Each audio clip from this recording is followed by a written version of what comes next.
like to welcome everybody to the Soccer Youth Center and for tonight's program, sponsored by the Buchanan Police Department, focusing on meth identification. My name is Matt Gregory. I'm the Chief of Police for the Buchanan Police Department. And I really appreciate everybody coming out and showing an interest in your community and an interest in some of the issues that are going on in our community. As many of you are aware, meth has unfortunately been an issue in the Buchanan community and really all throughout the state of West Virginia for several years now. We have seen an influx of methamphetamine labs, and really over the last few years the evolution of meth has changed and has become much easier, unfortunately, to manufacture, which only complicates the problems for not only law enforcement but for the community in general. So what we hope to accomplish with tonight's presentation is to educate you all on how to identify meth labs as they are currently made up, and some of the issues that we face as law enforcement and some of the indirect issues that affect us all as members of this community. So without further ado, I'd like to introduce Dave McCauley, who is the city attorney for the city of Buchanan, who is here to give you a welcome on behalf of Mayor Davis. I wasn't supposed to be on the program, I just typed it. But Kenny Davidson is preparing for back surgery later this week and just wasn't able to come out. And Rich Clemens is supposed to back up when he's not able to be here, but he had another meeting. So anyway, we're very pleased to see such a large crowd. Buchanan has been not only reactive but proactive relative to our own local war on drugs. One of the, probably you could call it the model ordinance, at least for our part of the state, came out of Buchanan relative to the synthetic, easy for me to say, these synthetic drugs, the bath salts, the potpourri, that kind of thing, just about a year ago. And now we are considering a meth contamination abatement ordinance, which one of our speakers, Mr. Brandon Lewis, is going to help explain why it is that communities like Buchanan need that kind of ordinance as well. But Mayor Davidson and the council have proclaimed today to be Meth Awareness Day throughout Buchanan. And Brandon, you get to keep one of these, so if you want to come over, and Chief Gregory, we've got one for the police department as well. Mayor's proclamation: whereas the city of Buchanan has aggressively waged its own war on drugs in the Buchanan-Upshur community, as demonstrated by such proactive measures as adoption of a comprehensive synthetic drugs ordinance and the impending adoption of a methamphetamine contamination abatement ordinance, and whereas as part of the campaign to raise awareness throughout our BU community about the many health and other societal problems associated with drugs, but particularly meth use and manufacturing, the City Police Department is sponsoring a meth identification and contamination and abatement workshop on Monday, February 24, 2014, featuring the comprehensive presentation by the State of West Virginia's Clandestine Drug Laboratory Remediation Program Coordinator, Brandon S. Lewis. And whereas our city is very thankful for and appreciative of the excellent work of Mr. Lewis in helping our entire state, but especially our community, to be better aware of our many meth-related issues.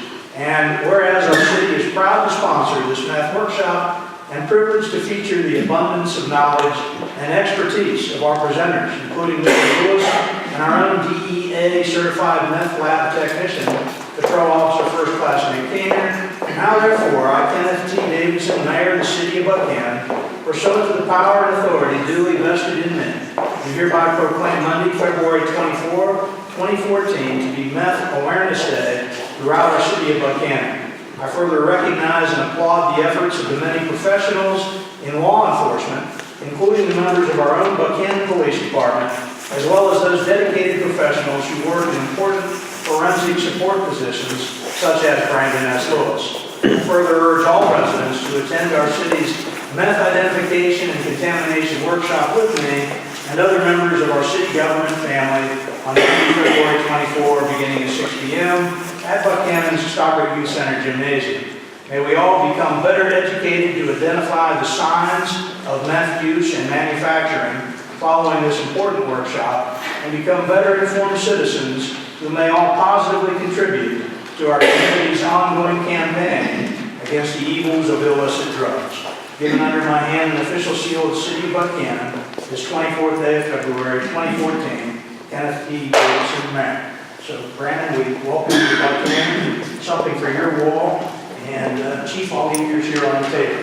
And anybody that didn't get a program, if you'll raise your hand, I'll bring one over to you. And Chief, it's all yours. Our first speaker tonight will be Patrol Officer First Class Nick Kaner. Nick Kaner has prepared a presentation to give you a basic overview as to the trends that we see currently with meth labs, its effect on the first responder, as well as its effects directly and indirectly on the community. A little background on Patrol Officer First Class Kaner. Mr. Kaner has been with the Buchanan Police Department for 7 years now. He graduated in 2007 from the 132nd Basic Class West Virginia Police Academy. He has previously worked in corrections in the regional jail system and in the military. During Nick's military career, he served in the United States Army as Army Staff Sergeant, Heavy Weapons Specialist, a Drill Sergeant, and a Foreign Military Advisor, and did serve several terms overseas. Nick is currently a police firearms instructor and member of the Buchanan Special Operations Team. He is certified as a meth lab technician by the Drug Enforcement Administration, having achieved this certification last summer. This certification gives him the ability to, whenever we have a meth lab here in our community, to respond to this meth lab and to draw samples which will be used as criminal evidence in the prosecution of those who are engaging in the manufacture of methamphetamine. Mr. Kaner's certification also allows him to make inert the materials that he finds to make them safe for proper disposal by the Department of Environmental Protection. I'll talk to you a little bit about that. Nick's email is included in your programs. Should you have any questions as a follow-up to this presentation or otherwise, Mr. Kaner can be reached by this email. So without further ado, Patrol Officer First Class Nick Kaner. Thank you, Chief. Well, I'm glad to see everyone here tonight. I think to me, this is a sign that people are admitting that there's a drug problem in our community. I'm going to be talking fast. This is such a big topic. I'm going to try to run through, hit on everything kind of generally, and go into more detail on maybe questions in the presentation. But I don't want to go into too much detail or end up on YouTube as the guy teaching people better ways to make drugs. So, meth is going to be my continuous example. I'm going to keep referring back to the one pot, the shake and bake method of cooking meth.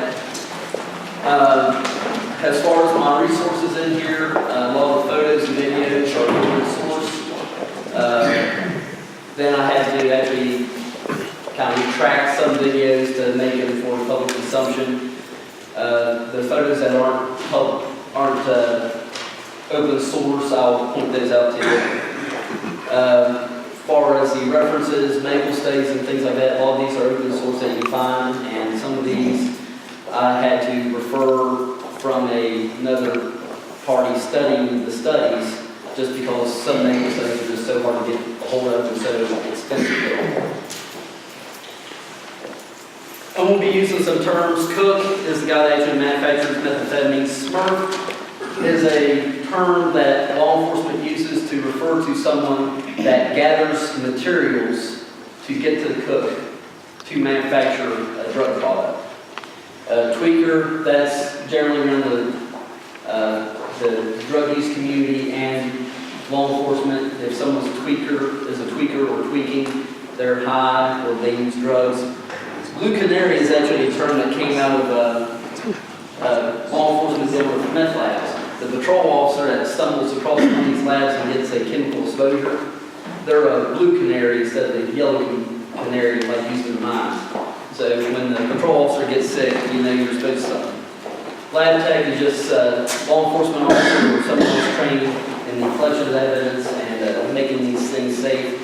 Personal protective equipment, if any of you deal with hazmat or fire agencies, may sound familiar to you. just a reference to personal protective equipment such as a chem suit or bunker gear if you're a firefighter, gloves, APR, think gas mask if I say that, SCBA, air pack like the firefighters use, decon is just an abbreviated term for decontamination, DEP, which the chief has already mentioned, is the West Virginia Department of Environmental Protection. Currently, right now, they're the ones that are basically footing the bill to dispose of these hazardous materials. Then DEA also. Types of clandestine labs. When I say clandestine lab, I'm not meaning just labs. There are so many different types of labs out there, and there's so many different ways of cooking. It could be methamphetamine lab, ecstasy lab, PCP, LSD, heroin, the new drug out there, crocodile. And there's also conversion labs where you convert, say, one drug from another. Say you're trying to convert a opiate-based drug to heroin. And also clandestine labs also manufacture explosives. The problem that we run into in the law enforcement perspective, some of these same drugs, the same chemicals used in manufactured drugs are also used in the manufacture of explosives. And the problem is I may not know what type of lab it is until I'm actually in there processing it. Expectations of labs. When I say clandestine lab, some people's only experience with a lab is a lab that their chemistry lab in high school, their chemistry lab in college. Well, it's not that simple. The people that are cooking these drugs, which I like this photo, the people that's cooking these labs, you think that they take steps to protect themselves from the chemicals, from these dangers, but they don't. People, when I say a clandestine lab, they may think, well, it's just a lab. They have their chemicals.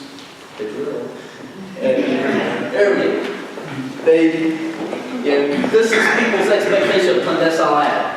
Everything's labeled. We see the gas masks there where they're trying to protect themselves. These are not the norm of a clandestine lab. In reality, it's someplace dirty, it's decrepit. You feel like you need a tetanus shot and bathed in bleach just by being in there. It just makes your skin crawl. Then we have, nowadays, your reaction vessels are lowest bidder cheap plastic balls. In reality, even if they have a somewhat proper setup, it's held together with duct tape, aluminum foil. And while they're cooking these drugs, they're under the influence of alcohol and other drugs. And that top left photo is actually a Upshur County Sheriff's Department arrest. Inside that bag is a one-pot shake-and-bake meth lab while they're at parking practice. Okay, well, studies on users. Okay, we see hypertension. This is a 5-year study. Hypertension, 22%, next to thrown abnormal EKGs, wounds and burns, 41%, back injury, 35%, sexually transmitted diseases, 31%, hepatitis, 15%, severe dental problems, 33%. Well, some of you that may think, well, that's not too far off the national average. Well, how about this? UCLA study. The brain damage caused by methamphetamine in comparison is similar or greater than schizophrenia. So these people that use this drug may also be cooking this drug. So these people are out of their mind for doing this? Well, I think this study proves that. Then, well, why do they act so crazy? Well, they don't always just do one drug. When they combine it with marijuana and alcohol, they're more likely to develop psychotic symptoms. And another study saying the same thing found that if they use alcohol and marijuana while they're using meth, 69% more likely to have psychotic symptoms. Well, what about effects on responders? Basically, what I want to pull from this is I think it was 5 states, out of 23,327 incident reports, 0.5% were associated with methamphetamine. Of the 112 events that were associated with meth-related, 155 people were injured, 79%, 51% were first responders. And they're also including hospital employees in that figure also. Well, how about this? Basically, the breakdown of this is law enforcement's more likely to seek medical attention than a cook. However, cooks are more likely to require hospitalization, 43%, followed by children, 8%, law enforcement, 3%, and other laws, 3%. And the poignant thing in this is even though it's limited data, the exposure from suspected illicit methamphetamine labs, rather their suspected former labs, is consistent with exposure to persistent irritants. So even though it hasn't been cooked there, it still may harm you very badly. There's common hazards to lab, to clandestine labs, no matter what they are. If it's a LSD or PCP or a meth lab, you're going to have strong acids and strong bases. And for meth, for example, you're going to have acid gases. On purpose, in the manufacture of methamphetamine, you make an acid gas. You have organic solvents, whether it's coal fuel or gasoline or any other solvent. There's where your flammability is coming in. There's where most solvents are carcinogenic. Then chemical contamination, which I'll touch on this later, it's everywhere. For example, meth cooks, they either don't know about the chemical dangers or they don't care. What do? One, I want to determine the level of danger. I want to make sure that the area is safe to work in. In the manufacture of this, it can actually create an explosive atmosphere. So I have to make sure that I can even work in an environment without blowing myself up. Then I want to try to mitigate the risk of contamination. Then because I'm law enforcement, I want to collect evidence so we can prosecute these people so we can do away with them for a while. Then, because I'm in there, I already have these things open, I'm already pulling samples, I want to make them safer so DEP doesn't get blown up when they're trying to transport it later for disposal. And as you can see, these things are very prone to catching on fire. All these are open source, but this photo I particularly liked. We see the Monopoly Man, which is hard to see on this, I apologize. Down at his right leg, coming forward on the left side of the photo, we see a bottle with a hose. That's an acid gas generator, which I'll show you a little bit. We see some fire coming up. We see an aerosol can. It's hard to see. Right behind his head on the right side is a smiling battery, lithium battery. He's running with a smoking ball jar. And it goes well with the skin graft that are on his forearm. I'd call this photo Cook's Pride. Also, you can see nickname because these guys tend to like nicknames themselves. Why pseudoephedrine? Even though there are numerous ways to manufacture methamphetamine that do not use pseudoephedrine, we can see here by its chemical structure, it's only one atom off. One molecule, one atom off. So, using pseudoephedrine, these common methods of manufacture in this area, the one pot, the birch, and the red phosphorus, which we're not seeing those right now, we're just generally seeing shake and bake, makes it easy. From a chemistry perspective, making the right side when you're already starting with the left side is an easier process. What is the cook process? First, you start out with extraction. Say you're pseudoephedrine. You may have to do extraction on that where basically you soak it into a solvent. Then you cook it in a reaction vessel. Then you want to separate what you want from the reaction and what you don't need from the reaction. Then once you got what you want, there's a salting process. Basically, you're going to change the drug minorly to get the final product. There's specific hazards to each type of meth lab, so you can't just generally say, well, this is true on all meth labs. The one pot, for example, is very prone to fire explosion, which I'll show you that. It has strong acids and bases in it. The birch, which is your anhydrous ammonia method, why all these farms and mines were getting stolen of anhydrous ammonia. Strong acid bases, and anhydrous ammonia is a cryogenic liquid, which they often put in pressure vessels, which is not really that safe. And anhydrous ammonia is actually very dangerous in gas form. Red phosphorus method.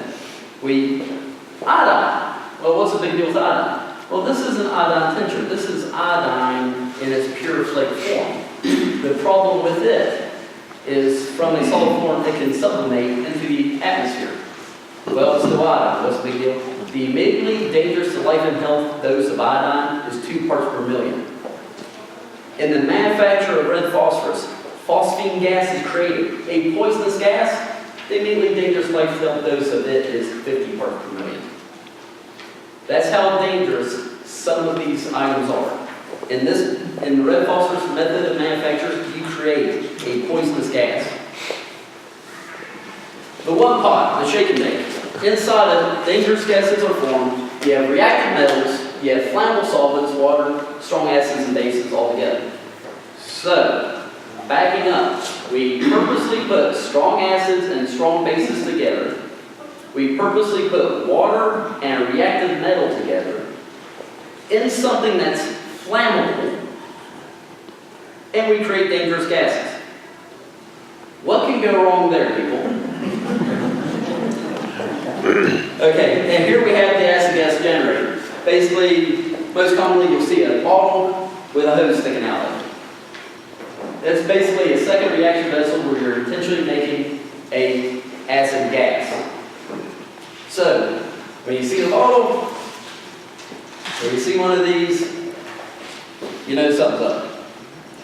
One pots, which here's a couple better photos of them. They can be generally anything. And you see this poor guy there, whether he's a lab tech or someone from the cleanup program, he knows bucket on fire. Then these are a couple cops doing a demonstration cook. Fire. Noticing a trend?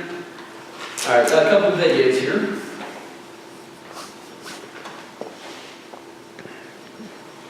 Couple police doing a demonstration cook, trying to figure out what it's all about. And I'll give you an example of why I don't wear a chem suit like that when dealing with one pot. That is how quickly those things can go wrong. And did you notice the officer running backwards was on fire?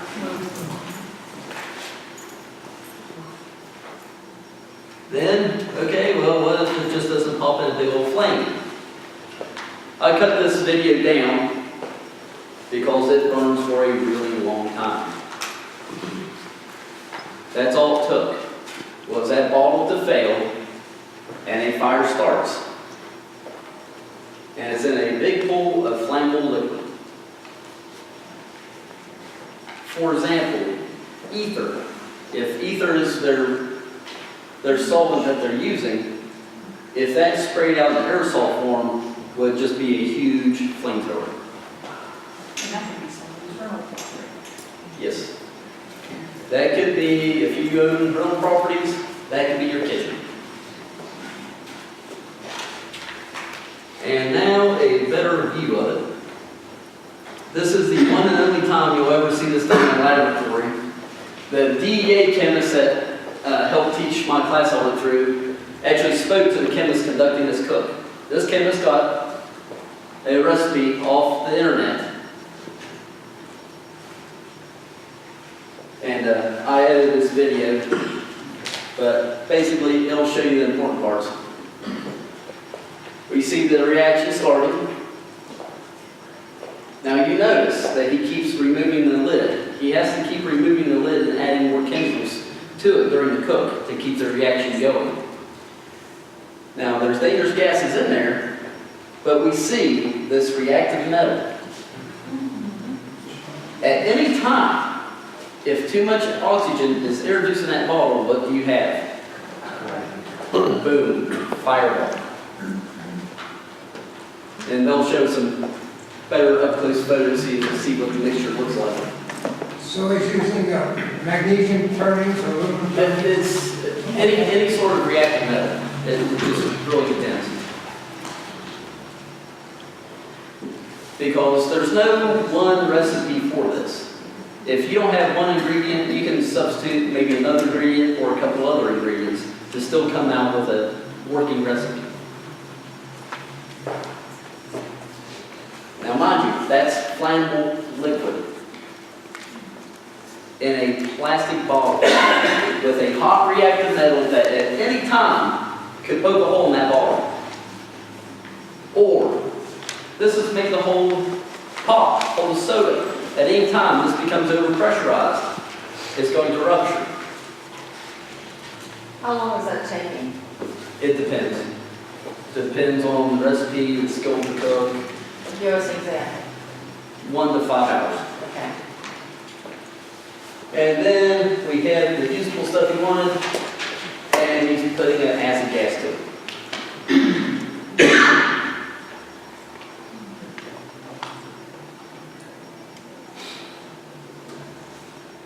And the finished product.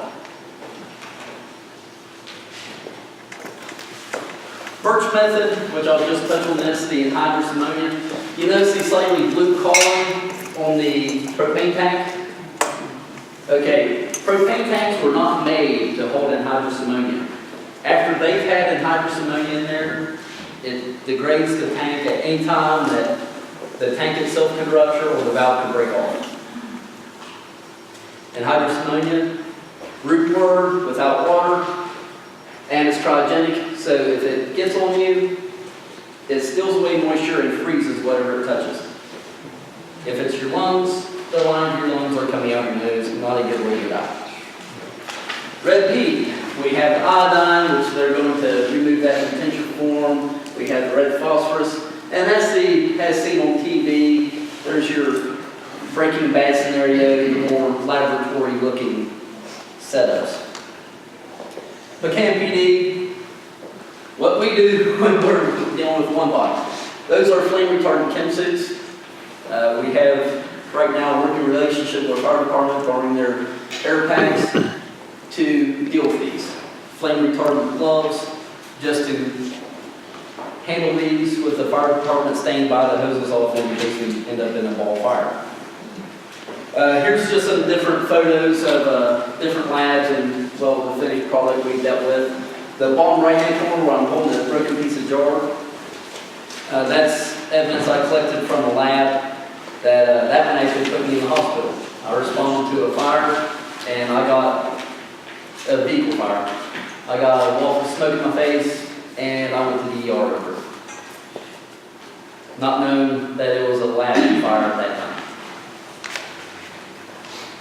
And we see just different things.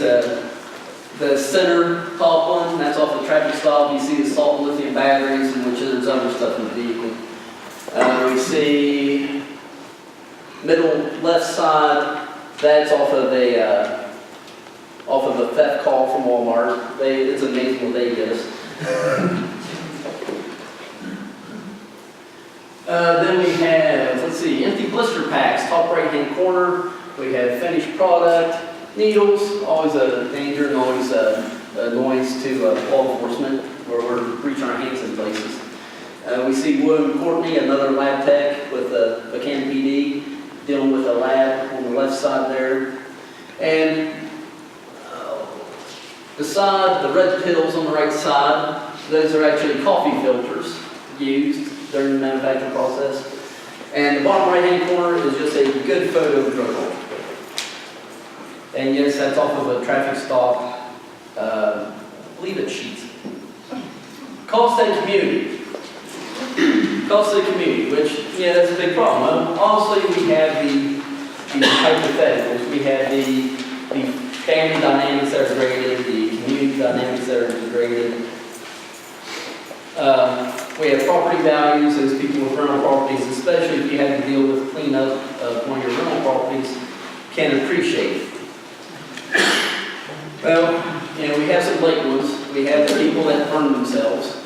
We have children that are collateral damage, and that happens more than you think. Because after one of these labs catches fire, these are all open source, by the way.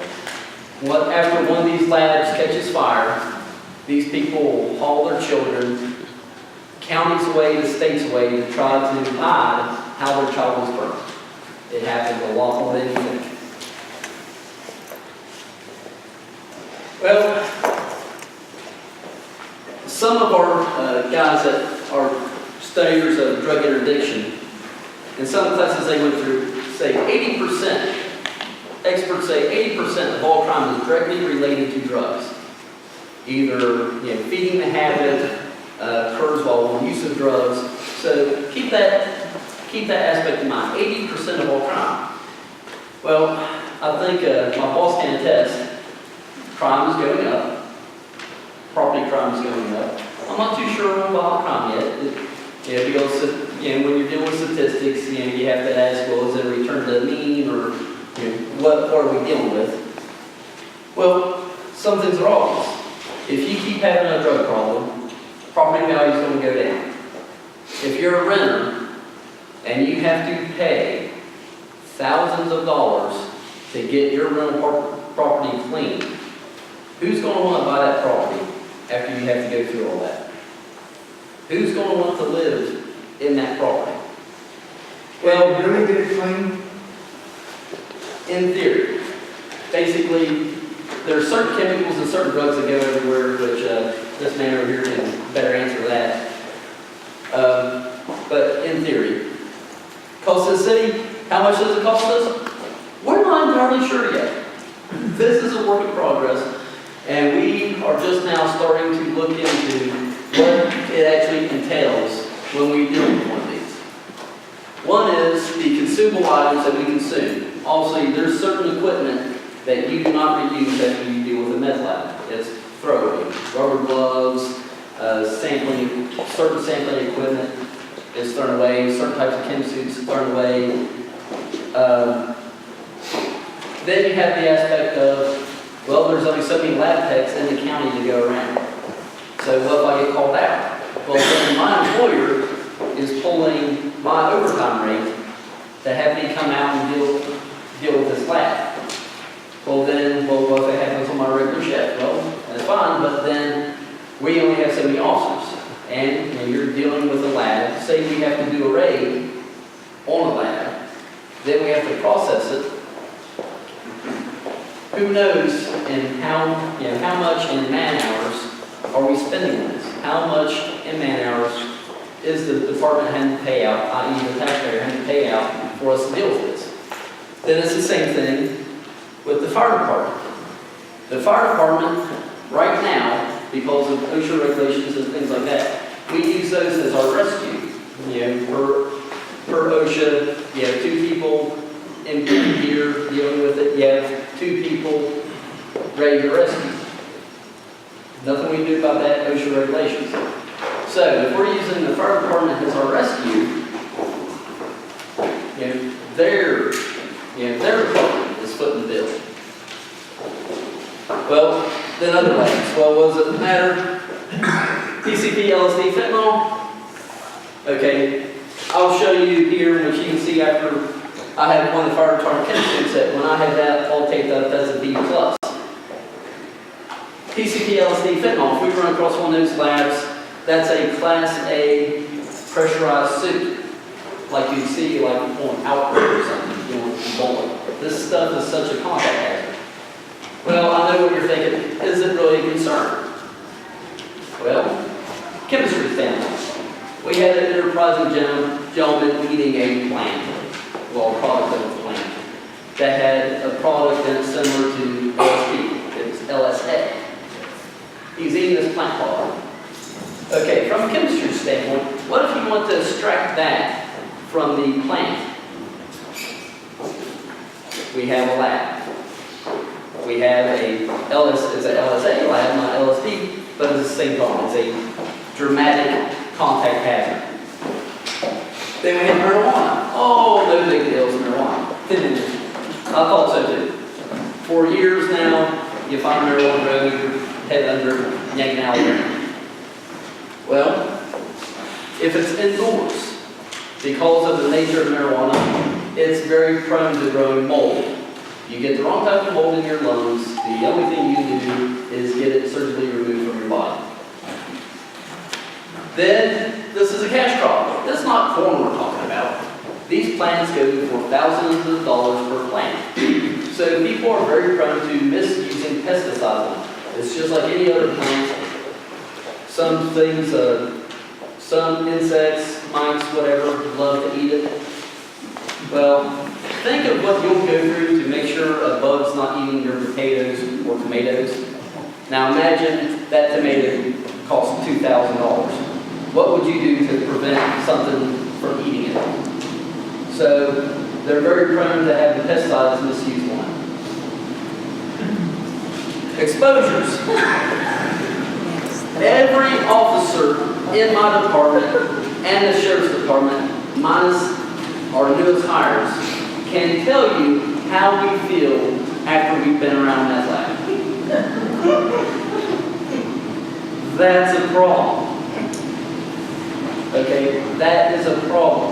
I can drive down the road and catch a whiff of something through my air conditioning and know someone's cooking somewhere.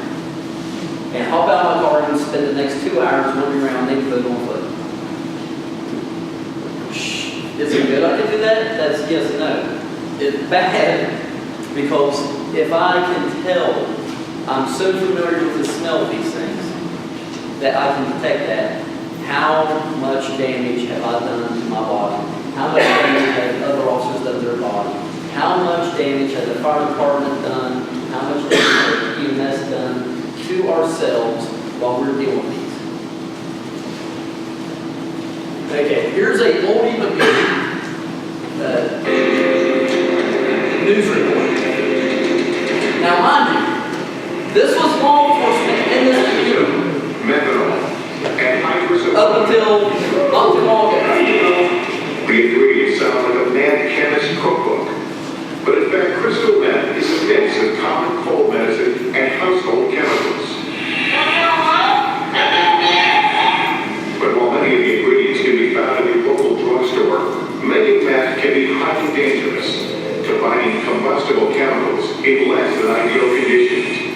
The results can be explosive. People who make the drug take their lives into their own hands, and there can be serious risk for those trying to stop them. Scientific research has proven that entering a meth lab is like walking onto a hazardous waste site. Today, more and more police wear protective gear, but that's a far cry from how it used to be. It was the ultimate rush to go into a lab, kick the door, run in, and throw people down. We were 10 foot tall and bulletproof. Kelly Call was one of many police officers working narcotics investigations in Utah in the 1980s and 90s. We would run in, first guy in would make sure nobody was in the lab. We would start unplugging cookers. We would open windows that run out and catch our breath. It's called air out before you pass out. One unlucky police officer is assigned to open the door, run through the lab, open every window, and run back out while still holding his breath. Charles Gilsley, a forensics expert who investigates meth-related cases, was an undercover narcotics officer in Utah in the early 1980s. You walk out moments later with a severe headache and ears ringing and dizzy for hours after you've left the lab. Your tongue would be numb, or you'd have soreness in your throat. Some guys had blurry vision. Ronnie Russo figures he was in about 100 labs during the 1980s and 90s. It was the chemical was so strong. I remember going home, and I was dressed in the garage. I remember taking off my shirt, and the shirt would shred. You know, from the chemicals, like it was exposed to batteries or something, and it would shred.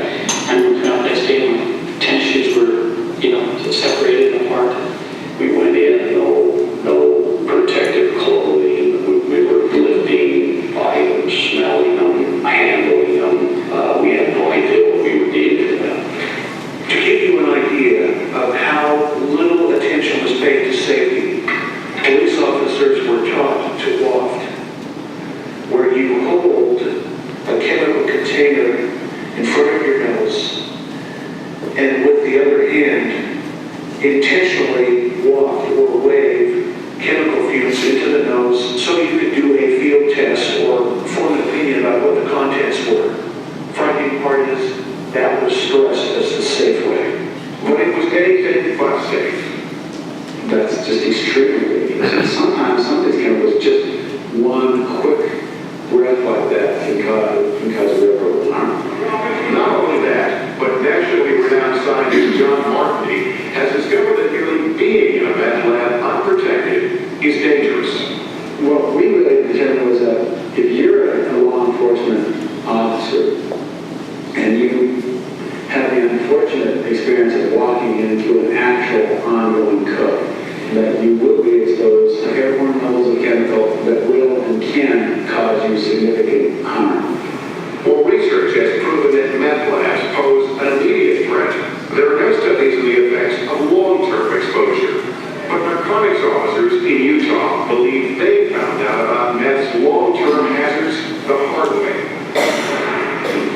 Deputy Janet continues an eyewitness news investigation. Tonight, the number is growing. We've now confirmed 40 of 58 Utah officers who investigated meth labs are sick, have cancer, or have died. In March 2005, Deputy Janet of NBC's Salt Lake City affiliate learned that several former narcotics officers in Utah were suffering from unexplained illnesses. We just cold called several of them and said, how to help? Funny you should ask. Let me tell you, I've got esophageal problems, I've had autoimmune disease, I have asthma, I can't breathe, heart attacks, strokes, cancers at the age of 30, and it's just overwhelming. In the last 5 years, I've made 11 trips to the hospital, 3 heart attacks, 4 angioplastics, procedures involving kidneys, pancreas, first one, gallbladder. They took it out and said, there's some strain to that, and I started having what they thought were kidney stones and chronic coughs. Eventually evolved into, kidney cancer. They removed one of my kidneys. My health has really declined.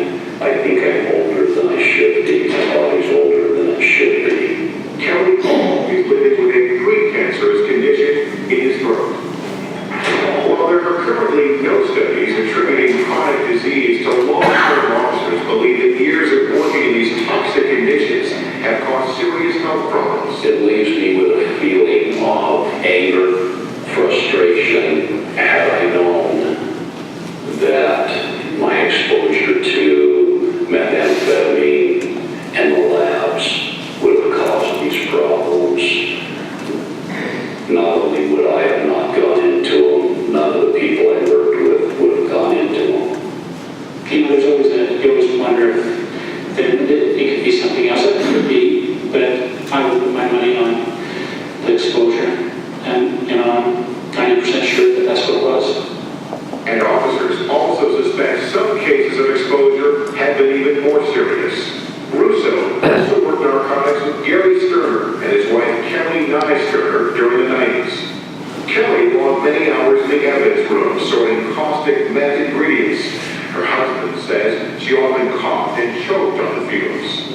Kelly was diagnosed in late 1999 with mastocytosis, a rare cell disease. her liver grew to 3.5 times its normal size, her spleen grew to 3 or 4 times its normal size.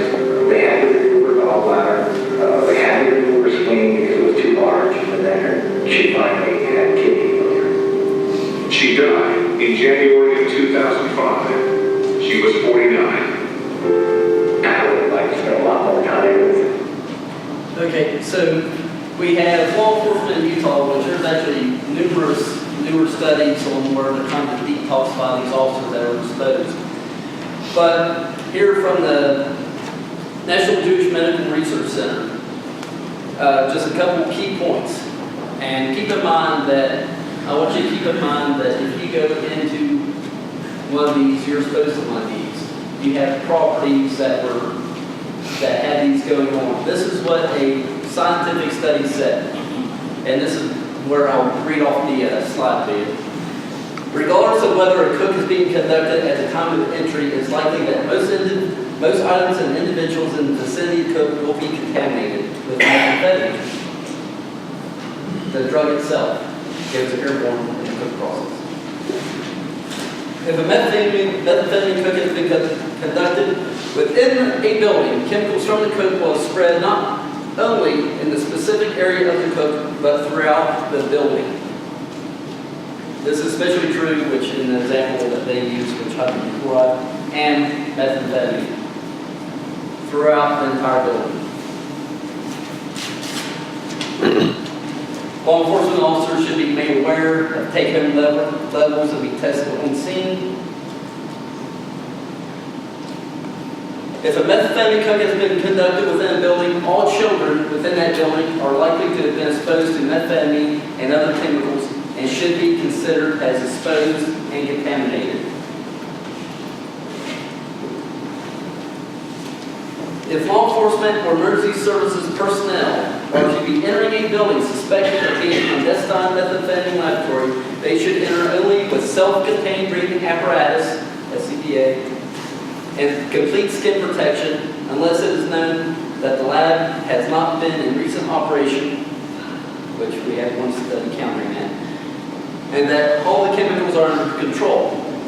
In the opinion of the authors, it is not likely that these conditions will be known prior to entry in most cases. We therefore suggest that initial entries be made with PPE previously mentioned. Okay, so I'm hoping that you can identify the basics. Okay, I pulled this from UCR data, and over the last 2 years, I pulled it by hand myself. This is just the 23 and 26 UCR codes. We notice with one store, I blame this on Walmart, this is one store taking actively seeking out to catch people stealing. More than double our property crime rate. That's one store in the city actively pursuing people stealing from it. Now think of how many of you have businesses, how many of you have friends that say, oh, they stole, I'll wait for them to do it again. I hear that all the time. Think of what our crime rate actually is. I'm hoping that you can identify what meth lab looks like. All right, like I said, if you have any questions on the research materials or the references, let me know, and I'll turn it forward. Before we go to our next speakers, while we're still on, Mr. King is talking, I want to open the floor up to any questions that there might be for Mr. King to provide any specific answers. Does anybody have any specific questions concerning the material that we just saw? You said you know that you control the visual light around us, what is there any smart Quite honestly, this is the way I tell everyone when I ask this. When it comes to the one-pot method, if you know what starting fluid smells like ether, like you used to start your car or diesel engine or your lawnmower, you know what that smells like? Combine that with the blue water smell from a porta potty. It is not an attractive smell, but that's the easiest way I've determined to explain it to people. Also, dealing with gases and aromas, 2 questions. Number one, which one has the lowest odor threshold?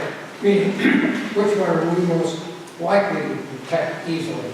Most likely to detect would be the red phosphorus or then hydroslabs, some of the other methods like P2P, just because the cook process takes so long and expends a lot of chemical odor. The one pot, even though it expends a lot of odor, it can actually be done very, very quickly. So the ability to catch them is narrower. Basically, if you smell a really strong chemical odor, a flag should be going up in your head. The other question is, of the various gases and vaporized solids, which is the most toxic in terms of, let's say, LD50? Well, see, there's no definitive answer. Because like I said, there's so many different ways of cooking it. There's so many different ingredients. If they don't have one ingredient, they can substitute another ingredient. In red tea, by far, if you have a whole bunch of iodine going in the atmosphere, that would be the most immediately dangerous to you airborne-wise. But they may not be using iodine. It just all depends on the type of cook and the recipe. Well, once they get the drug, what do they do with it? Do they smoke it? Do they swallow it? What do they do with it? Methamphetamine can be smoked, injected, snorted. You can dilute it in liquid and drink it if you want. What's the preferred way of using it? Smoking or injection in this area. When was the last time we saw a red pea or smoking around this area? It's been at least 5-6 years since I helped out on Red Tea Lab out at the sheriff's department. So that doesn't mean it's one away, right? What's the most common when you see it now? Most common is the one pot sugar. Yeah, one pump, because you got a solid, you can just make it in bottles. It's quick. It's a lot quicker. That's what's the evolution that I talked about earlier that we've seen. It's in backpacks, it's in their cars, it's in their kitchens.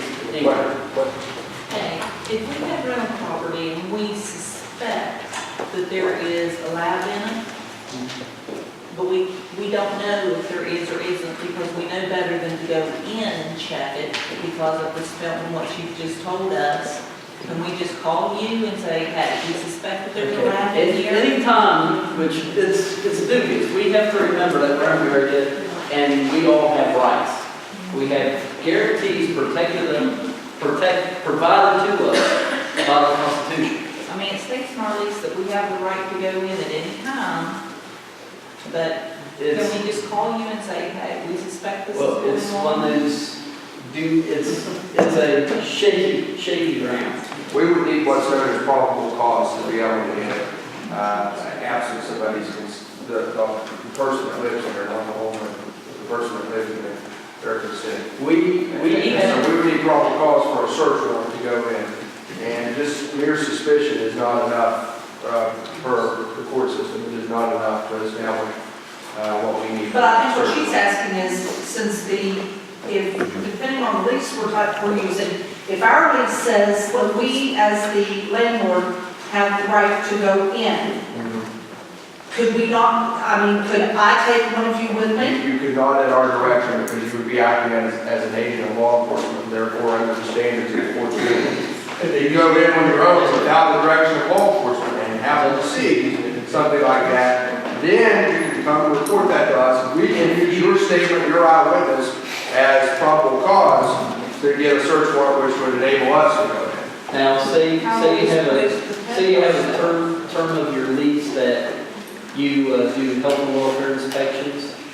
I would say if you had a private contractor take a wipe sample, that would probably fall under your discretion which I'm not a lawyer, but I'd say that fall under your discretion if you want to have an independent contractor do a health and welfare inspection. The same way you have someone pull a filter from a furnace, a white test. I don't really, which I'm not a lawyer, I don't think that'd be too intrusive. But if you suspect it, barring going in there, you can report to law enforcement.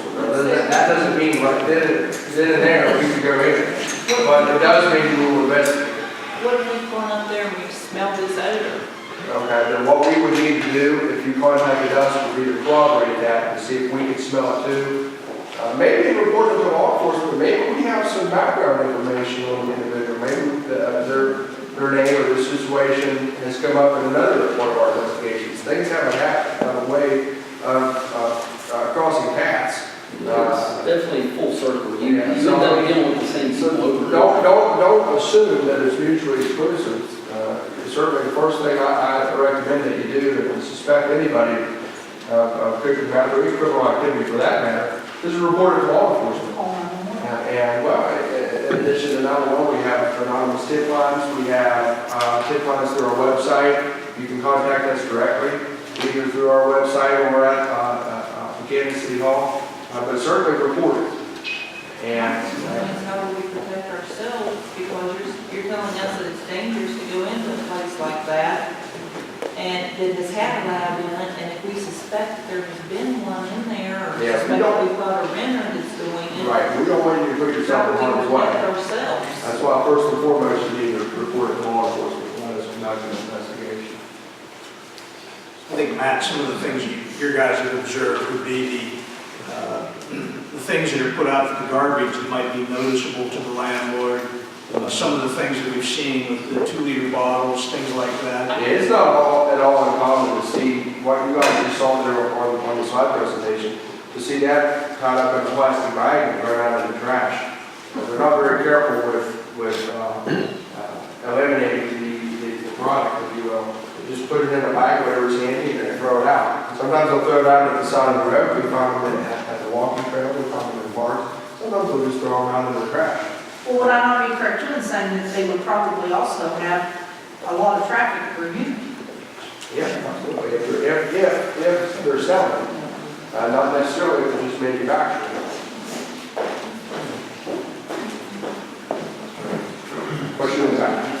Do you have, and also, Upshur County Emergency Squad and the Buchanan Fire Department have adequate protection to go into a house?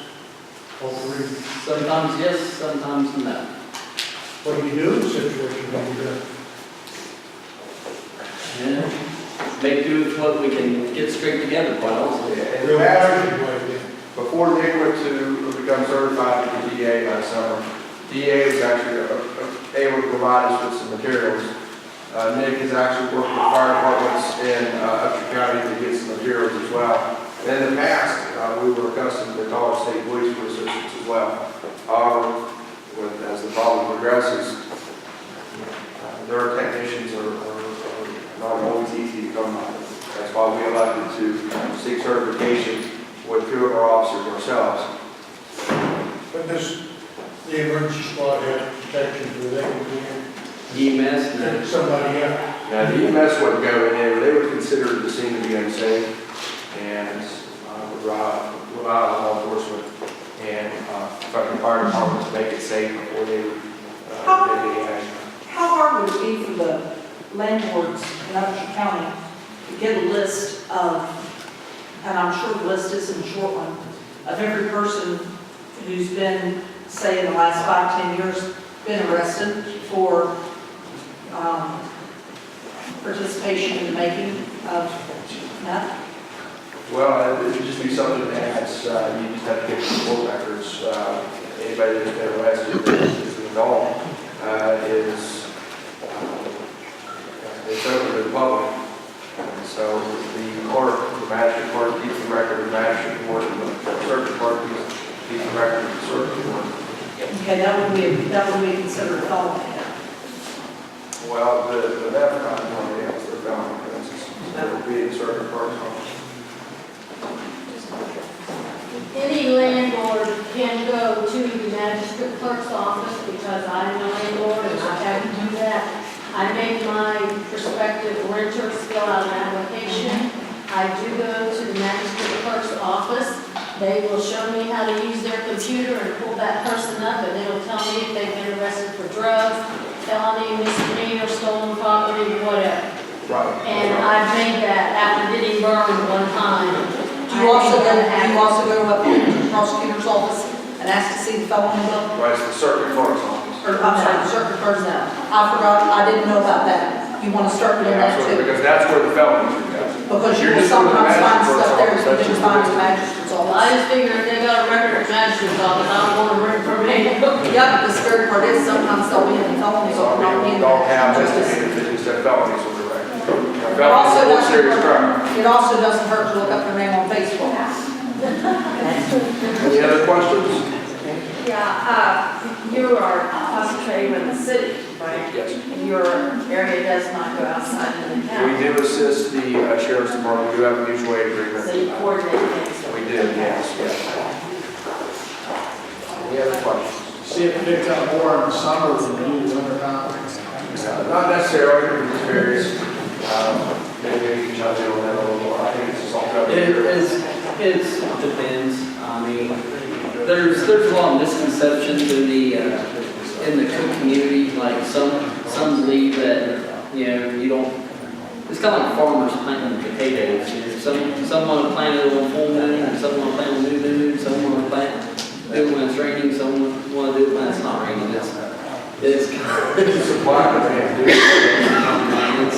There's a lot of urban legend and superstition in the drug community about how to make the best business. Any other questions? If they do this, make the labs in a room and in a home, the whole home is contaminated. The whole home is contaminated. Then anything, and Every single item in there should be deemed contaminated. and what about this person also takes their child back into this place? Well, that's it. They should not be in there until it is clean. Which this man's thunder. You're going to speak to that in terms of some of the provisions that are in place to ensure someone's welfare concerning contaminated site. Any other questions? Other questions? Okay. I'll introduce our next speaker. Our next speaker is Mr. Brandon Lewis. He is at the EOS2 clandestine drug laboratory with the clandestine drug laboratory remediation program coordinator with the West Virginia Bureau of Public Health. Mr. Lewis earned his Bachelor of Science degree in chemistry from West Virginia State University in 1999. He worked as a forensic chemist and toxicologist and death investigator. He's the current program coordinator for the clandestine drug laboratory remediation program. He was published in the West Virginia Medical Journal regarding the latest efforts in combating methamphetamine rats. He's been a guest on the Kanawha County Library Network's distress signals regarding methamphetamine contamination. He's been interviewed by the Charleston Gazette, the Associated Press, USA Today, WSAZ, and WCHS regarding various meth lab issues. He has served on the National Alliance for Drug-Addicted Children, a medical and environmental work group, the National Clandestine Laboratory Investigators Association. He serves on the West Virginia Alliance for Drug-Addicted Children Task Force. He is the president-elect of the West Virginia Public Health Association, has presented before more than 200 groups concerning these topics, and has recently presented at the National Environmental Health Association Conference in San Diego. Like Officer Keener's email address, Mr. Lewis's email address is also included in your program should there be any follow-up questions after this program. So without further ado, I turn the floor over to Mr. Lewis, who's going to speak to you about the hazards of meth labs, particularly as it pertains to the UTR and making the site safe. How's everyone doing so far? I'm fighting a cold, so bear with me here. How many in the group have dealt with me before? How many here has had a property that had a meth lab found on it? Okay, how many of you, so no one in this group has had a lab on the property and had to go through the process? Okay, so this is all going to be new to everyone in the group. Real quick, again, what I'm going to be talking about is a lot of redundancy to what Officer Kaner had spoke to you all about. I'm going to give a little twist on some of this. There is a lot of misperceptions in the communities about once law enforcement arrive, once they take down the meth labs, once they take the evidence that they need, what happens next? And that's where I come in. By training, I was trained by the DEA. I went to Quantico. I went to DEA school back in 2000. Back then, the DEA required a chemist to be at every meth lab. I worked as a site safety officer. I dismantled the labs. I took the evidence, analyzed the evidence back at the lab, because back then you actually had to prove that there was actually finished product made in order to get somebody for the felony charge. Then I would go to court, testify, and hopefully the person would go to jail for a while. What I'm seeing today on this side of the job is I'm seeing a lot of repeat names from when I was a state police chemist, which tells me a lot of those are getting out of jail now. We also have people now that are getting busted today and they're not seeing any jail time at all. I had one individual in Kanawha County, she contaminated 6 properties all by herself and never once saw the first day in jail. There's a lot of reasons for that. This is what meth looks like. This is what you will find in the mom and pop, shake and bake, Beavis and Butthead labs that we see today. It has many colors, many faces. You really can't tell, but this is pink meth up at the top. Back during my days of investigating meth labs, when I saw pink meth, I would laugh because I was thinking, well, the meth cooks didn't know what they were doing. They burnt their dough, they overcooked it. Now, we hear on the streets that people, these meth cooks are actually mixing methamphetamine with like strawberry quick, things like that to give it a little bit different flavor, a little bit different smell to entice the younger generation. Because let's not face it, we've already heard how nasty this stuff smells. This is the pure stuff. This is the stuff that comes from Mexico. We will never see a one-pot lab produce meth that looks as good as this. It's almost impossible. You have to have a full-size lab in a warehouse. You have to have actual chemical equipment. You have to have pure chemicals. So if they did eradicate every meth lab in the state of West Virginia, and they told me to go find something else to do, that's fine and dandy. But the stats show that only basically makes up 20% of our meth problem on the streets. Mexican meth, the meth that comes from the drug cartels, makes up 80% of the dope that's found on the streets. And believe it or not, we see a lot of this stuff in the Kanawha County area. Metro Drug Unit says they're busting more of this stuff than they are actual meth labs. They're seeing the pure stuff now. And the ultimate picture, this was shown to me years ago. I stole it from the DEA and I use it now in my presentations. But here she's a prostitute, she gets busted. Every year, it's duration, you start seeing her dwindling away. This is her morgue photo when she passed when she died. She was 38 in this picture, she's 48 down here. Meth mouth, I do a lot of presentations, all different types.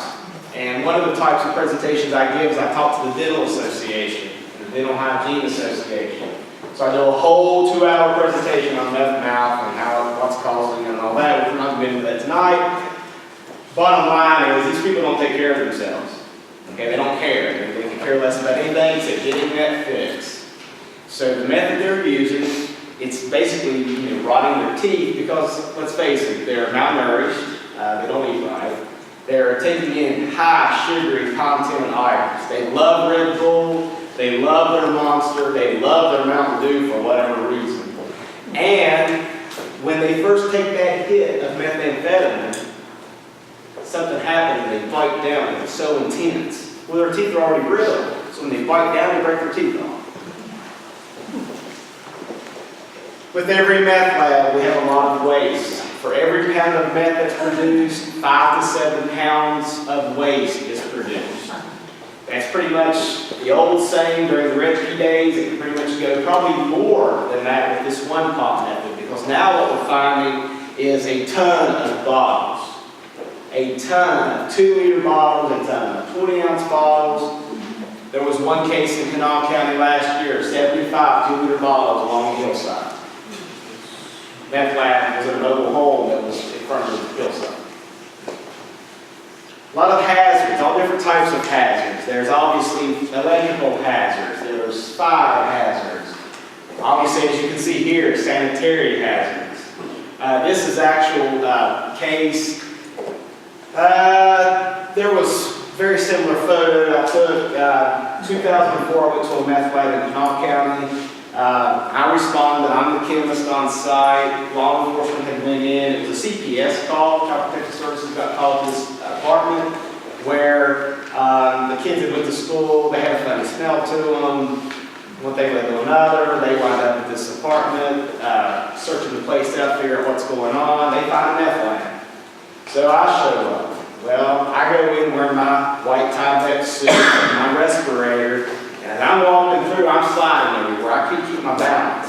It's like ice. So I backed out and I'm like, wait, something's going on here. What's the deal? So the officers told me, they said, well, these fine, upstanding folks used their plumbing, well, destroyed their plumbing by pouring these acids and bases and caustic chemicals and stuff down the drains. It destroyed the traps, it destroyed the whole system. So they didn't want to call a plumber, right? Because what would happen? They're cooking meth, you know, and they don't call the maintenance guy. This was a government housing project. They didn't want to call the maintenance guy because they had kind of keening on what they were doing. So they just defecated and urinated the floor. And they would wipe themselves on the upholstery, on the carpet, you know, on the seats or whatever they had, couch. So what I was walking on was their feces and all that kind of stuff. Meth was the least of their problems there. Clan lab fires, we see more clan lab fires now. Obviously, you saw the video. These bottles are explosive. The majority of the metal they're using is lithium metal. They extract it from lithium batteries. Lithium is so water reactive that just the moisture from the air will cause an explosion. Now the recipe calls for 2 capfuls of water. Do we really think a meth trip is going to measure out 2 capfuls? Probably not. So we'll see some photos here of what can actually happen to appliances and so forth in a property when one explodes.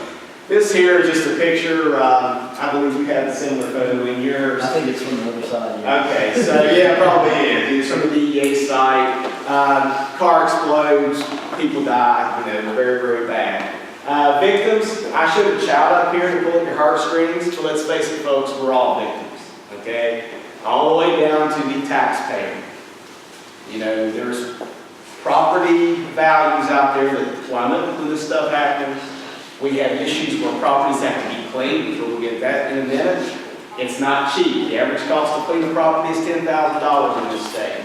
That is not cheap at all. Insurance are refusing to pay.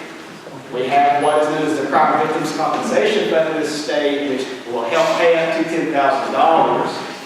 So there's some things in the legislature right now that may be eliminated soon. So someone's got to pay. So that's the video you showed videos. What's wrong with this picture? And it's not the clean toothbrushes up here in the corner. All right. See anything wrong with the faucet? It's missing, right? Spigot's gone. Well, this came out of Calhoun County. CPS worker goes to a house unrelated to meth. Okay? Basically, there were 7 children, and they were stair-stepping. 1 to 8 years old. The mother was 21. She was the mother of all 7 kids. Do the math. Okay? The father of all 7 kids was 31. Do the math. When I show up to this, and I'm talking to the trooper, I said, why did he get charged back when she was 13 and statutory rape? I said, he said, this is Calhoun.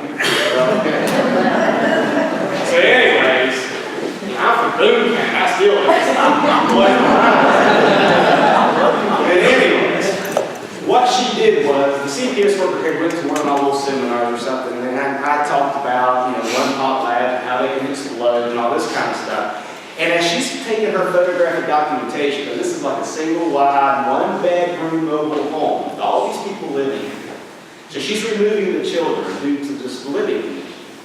Well, she goes to the bathroom and she sees this sink, and she automatically takes a picture with her phone and emails it to me. Her email was, what do you think it is? Well, I called and I said, you got a meth on your hands. So they all backed out. Now, mind you, dads started talking.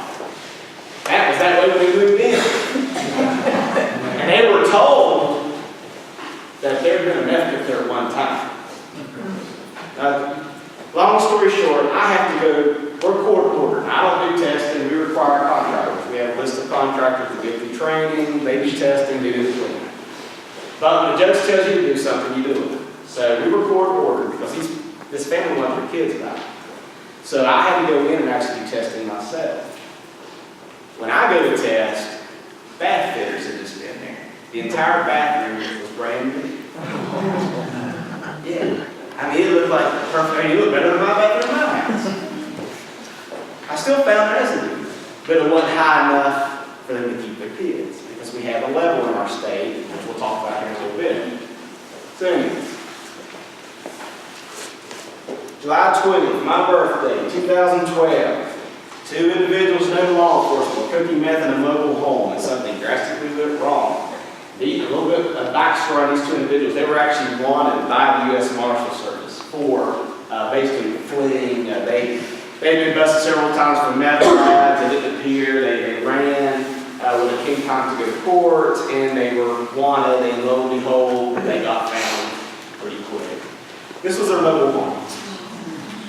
They were doing the one-pot lab. They had several one-pot labs set up. The neighbor, when I spoke to the neighbor and interviewed him, he said that he heard a pop and a pop. That was it.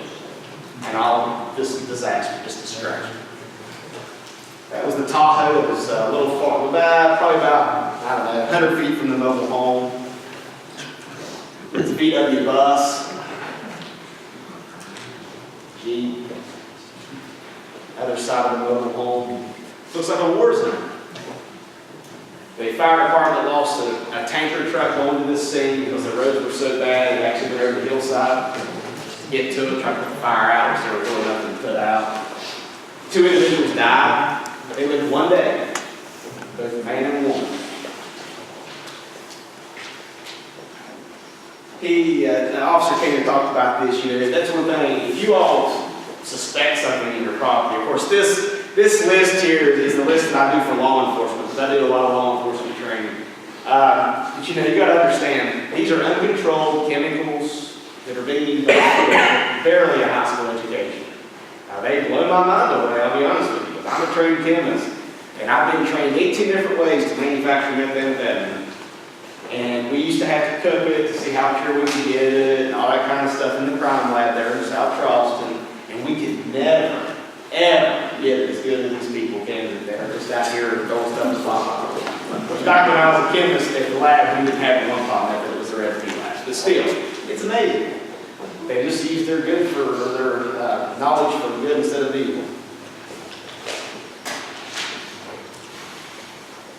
Okay, the newest meth, the shake and bake.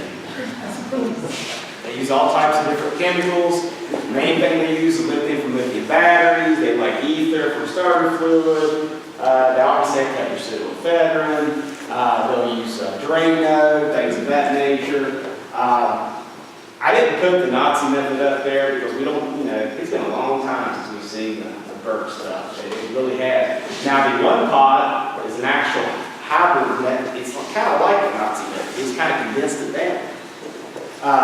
Red heat was the thing back when I was going to all the labs. Everyone's a suspect. Let's face it, we all have this stuff in our house, but it's on how we have it set up. We have an acid tank set in the kitchen. We have a plastic gas can with a rubber hose coming out the one end of it, sitting in the living room. That's kind of weird. If you had, obviously if you had, back in the Red P days, if you had a bunch of striker plates laying around off of matchbooks, or match boxes, that's kind of weird. Super Lab, this is where the pure stuff comes from. This is the Mexican meth. Don't really have super labs in the United States. We definitely don't have super labs in West Virginia. Now, the one that's got the 75 pop bottles along the hillside, that could be a super one-pot lab. But you really wouldn't have, you wouldn't see stuff like this. Lord, if we did, I'll just resign again. Okay, back when I was trained, this is what I was trained to dismantle. Labs would look like this. You have your mixture, they're kind of like hybrid labs. You have a mixture of household equipment, household ingredients with actual chemistry lab equipment and chemistry lab chemicals. Now this is what we find. There's pop. They like green. Green's a little more durable than the clear. The EPA put out a grant last 2014. 2011. EPA gave $750,000 to a company to test the durability of plastic bottles just for this reason. Because it blows everyone's mind why they're not blowing up more. Why we don't have more felon. How can that flame get in the middle of that bottle and it'll just explode? One pot chemistry, the reaction to ammonium nitrate. Now, back during the old Nazi days, the birch bark days, they had to use what was anhydrous ammonia. Well, you know, that stuff's dangerous. You've already heard about that. It does cause frost life. As a death investigator, I worked a case where a gentleman, he cracked open a tanker and at a coal mine because they use anhydrous ammonia to clean in the cleaning process of coal. So he cracks open that valve and gets sprayed with anhydrous ammonia. Well, it kills him. And of course, I show up and have to deal with that. But what meth cooks have came up with now is, hey, you know what? This stuff's too dangerous. There's got to be another thing. There's got to be something else out there. Of course, lo and behold, I'm sure the internet was their key book here. Where do you think they get ammonium nitrate from? Because that's what they found out they needed. Fertilizer. Well, fertilizer's fine, but if you got too much fertilizer, what's going to happen? You wouldn't want to watch this. Home-based securities will come to your house and wonder why you're buying a bunch of ammonium nitrate. That's what they use in explosives. Where else would they get it? What if I told you cold packs? Stuff you got Rite Aid, CVS, Dollar General. Inside of a cold pack is it's ammonium nitrate, along with other stuff. And when it's broken, you know, it gets cold or whatever, and that reaction occurs. Well, that ammonium nitrate mixes with the Red Devil Y or whatever other base they're going to use to form the ammonia gas that they needed during the birch or the Nazi method days, the anhydrous ammonia. So it kind of does the same thing. Well, the lithium metal that they use will react with the ammonium nitrate or the ammonia gas to produce these gold little beads. And I don't know if you noticed in his video where the chemist was actually doing the cooking. There's the one part of the video, he showed these little gold beads forming around the top. Well, that's to let the cook know that he's done. That's the little off, hey, you know what, I'm done. It's the time. Once those gold beads form, they're done. If the chemical inside turns blue, they've overcooked. So that's definitely done better. It's the ammonia gas that reacts with the lithium metal that reduces pseudoephedrine down to methamphetamine. If you notice the chemical structure, that was impressive, by the way. I have to say that was impressive. I hadn't seen this chemical structure in a long time. I used to have to draw those for juries and stuff when I go to court. You have to draw that out. All they're doing is taking pseudoephedrine and popping off a hydrogen, or actually no, it's not hydrogen, and they're producing methamphetamine. Well, the ammonia gas with the lithium is what's doing it. Not that it matters to you all, but I like that. Okay, one pot hazard. Well, the containers, 2-liter soda bottles, the 16-ounce, 20-ounce drink, the glass and metal have also been used. None are safe to use, they all have their own unique hazards. When it comes to plastic, obviously they fail, we saw the videos. When they fail, it's very bad for everyone in the vicinity. Glass, what will glass do? Well, it's going to explode and very sharp the glass edge. Now, the metal poses a very unique concern because what is well, I can speak because I was a meth lab investigator. The first thing you want to do is see what's in the container. Of course, curiosity killed the cat, right? Well, you can't see when it's metal. You can't see inside. So I always tell law enforcement, let it be. Don't, try not to open that container up because if you open it up, it can be very, very dangerous. Because that might be all that's keeping it stable, it's just keeping it secured in that container.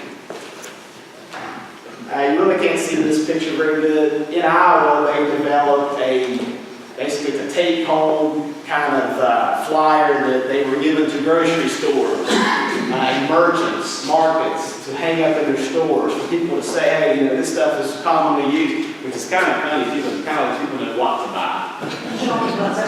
It's kind of like, it can be either way, But you see your cold medicine and your lithium batteries and, of course, the plastic bottle and so forth. That's actually a video that you showed with the chemist and stuff. That chemist actually came to Charleston and spoke at the Gregory David Child Conference 3 years ago. And that's how I got that from. I like the hell there's a backstory of why there's no sound. Yeah. Because I always tell people there's no sound. You can hear it. All right, the numbers. This is where it gets fun. Not really, it's kind of sad.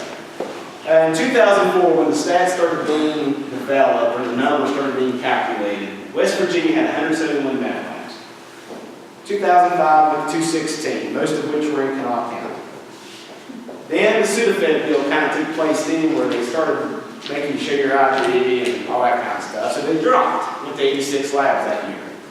2007, went down to 42. All was good. Then in 2008, I became director of this program. I was kind of set. I was a death investigator, happy doing what I was doing. I get this phone call saying, we know you've got meth lab experience, would you mind heading this program up? So it was a promotion. Obviously, I took it. And here we are today. Now, 50 labs that year, 2008. 2009, it more than doubled. Now you have to understand, these are lab notifications. Officers, troopers, sheriff's deputies, such as Officer Kaner here, that are trained in meth lab investigations. By law, are required to notify my office within 24 hours of any all lab seizures. So he fills out a form, faxes to the office, that gets me notified. 2010 went to 140. In 2011, most of the states covered, 171. In 12, went to 271. 213, 595. Wow. What happened? We'll get into that here in a minute. This is where we're at right now. Not even 2 months in the new year, and we're at 46. And that's as of today before I came here. I went on our S drive at work and pulled it up so I would have good numbers to show you. The main reason, and I'll just get to this, why the increase? Well, better reporting by these guys to us. Because I'll be honest with you. The main reason I was asked to take this job is because it's the first time in state's history that they took a public health law and placed it under law enforcement. Most public health code is chapter 16. They put this under 60A, which is Law Enforcement Controlled Substance Act. However, in doing that, they mandated that DHHR come up with regulations on how to regulate these properties to make them safe and occupiable once again. So that did fall to the public health side under the rules. So you got two different agencies or entities kind of working together here. So me having the experience that I've had in my past, I guess I wasn't perfect. I was a fit. I don't know if I was perfect fit, but I was a fit. So, but for the first 3 or 4 years, on May 1st, this program will be 6 years old. So for the first 3 to 4 years, I'll be honest with you, it was like pulling teeth with some of these law enforcement agencies. I mean, I did in 2012, I went across the state and I trained about 700 and some officers statewide. State troopers, counties, cities, campus police, DNR, I mean, you name it. Anybody that had a badge seemed like I was spitting out. And it was regional. I mean, I was in various locations. And getting everyone on board, whether it was just coming in their office and saying, hey, this is the law and rules. We know you're getting meth labs up here. We're not hearing about it. We got to know about it. Because the after effect of not knowing about it is really bad. Because people will move into these properties and could get sick. Quicker, easier recipe. That's probably the number one reason why we've seen such an increase. It's too easy to make it. Back when I was first trained, it took 1 to 2 days to make meth. And sometimes more than one location. The turbo meth lab really wasn't people cooking while they were driving. It was, I'm cooking because meth used to be a 4-stage process. So I would be doing 1 and 2 at my house, and I would throw everything in the back of my truck, and I would drive to Jimbo's house, and we're going to finish 3 and 4 down his house. But en route, I get busted, and I'm carrying the ingredients with me, so they turn that into a meth lab. Well, now they can do it in a pop bottle. While they're walking down the street, we've had them on KRT buses and backpacks. We've had them in cargo pants pockets. We had a female in Charleston had left a bar. She was intoxicated. She was being belligerent on the streets. So Charleston PD obviously responded to the scene. When they're patting her down to make it safe for her to be in the back of a cruiser, her pants pocket was pretty warm to touch. And when they searched the pocket, they pulled a pop bottle out. And lo and behold, she's cooking meth while she's walking down the street. And the general population is getting more meth aware. I do a lot of these presentations. I'm not the only person obviously doing this type of stuff. But I probably give about 40 presentations a year to various groups, mainly law enforcement and first responders, but I do talk to other entities as well. Locations. This was the norm. Houses, mobile homes, vehicles, motels, hotels, storage units, and rental properties.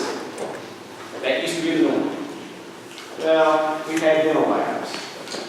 We had a gentleman in Sissonville, West Virginia, in Kanawha County. He was a dental, he made dentures. Okay? Right beside where he was making dentures, he had a meth lab. Well, I joked and said he was giving a meth mouth so that he could suck his teeth. Now in Kanawha County, they will come out and they'll board up the property and have a meth lab.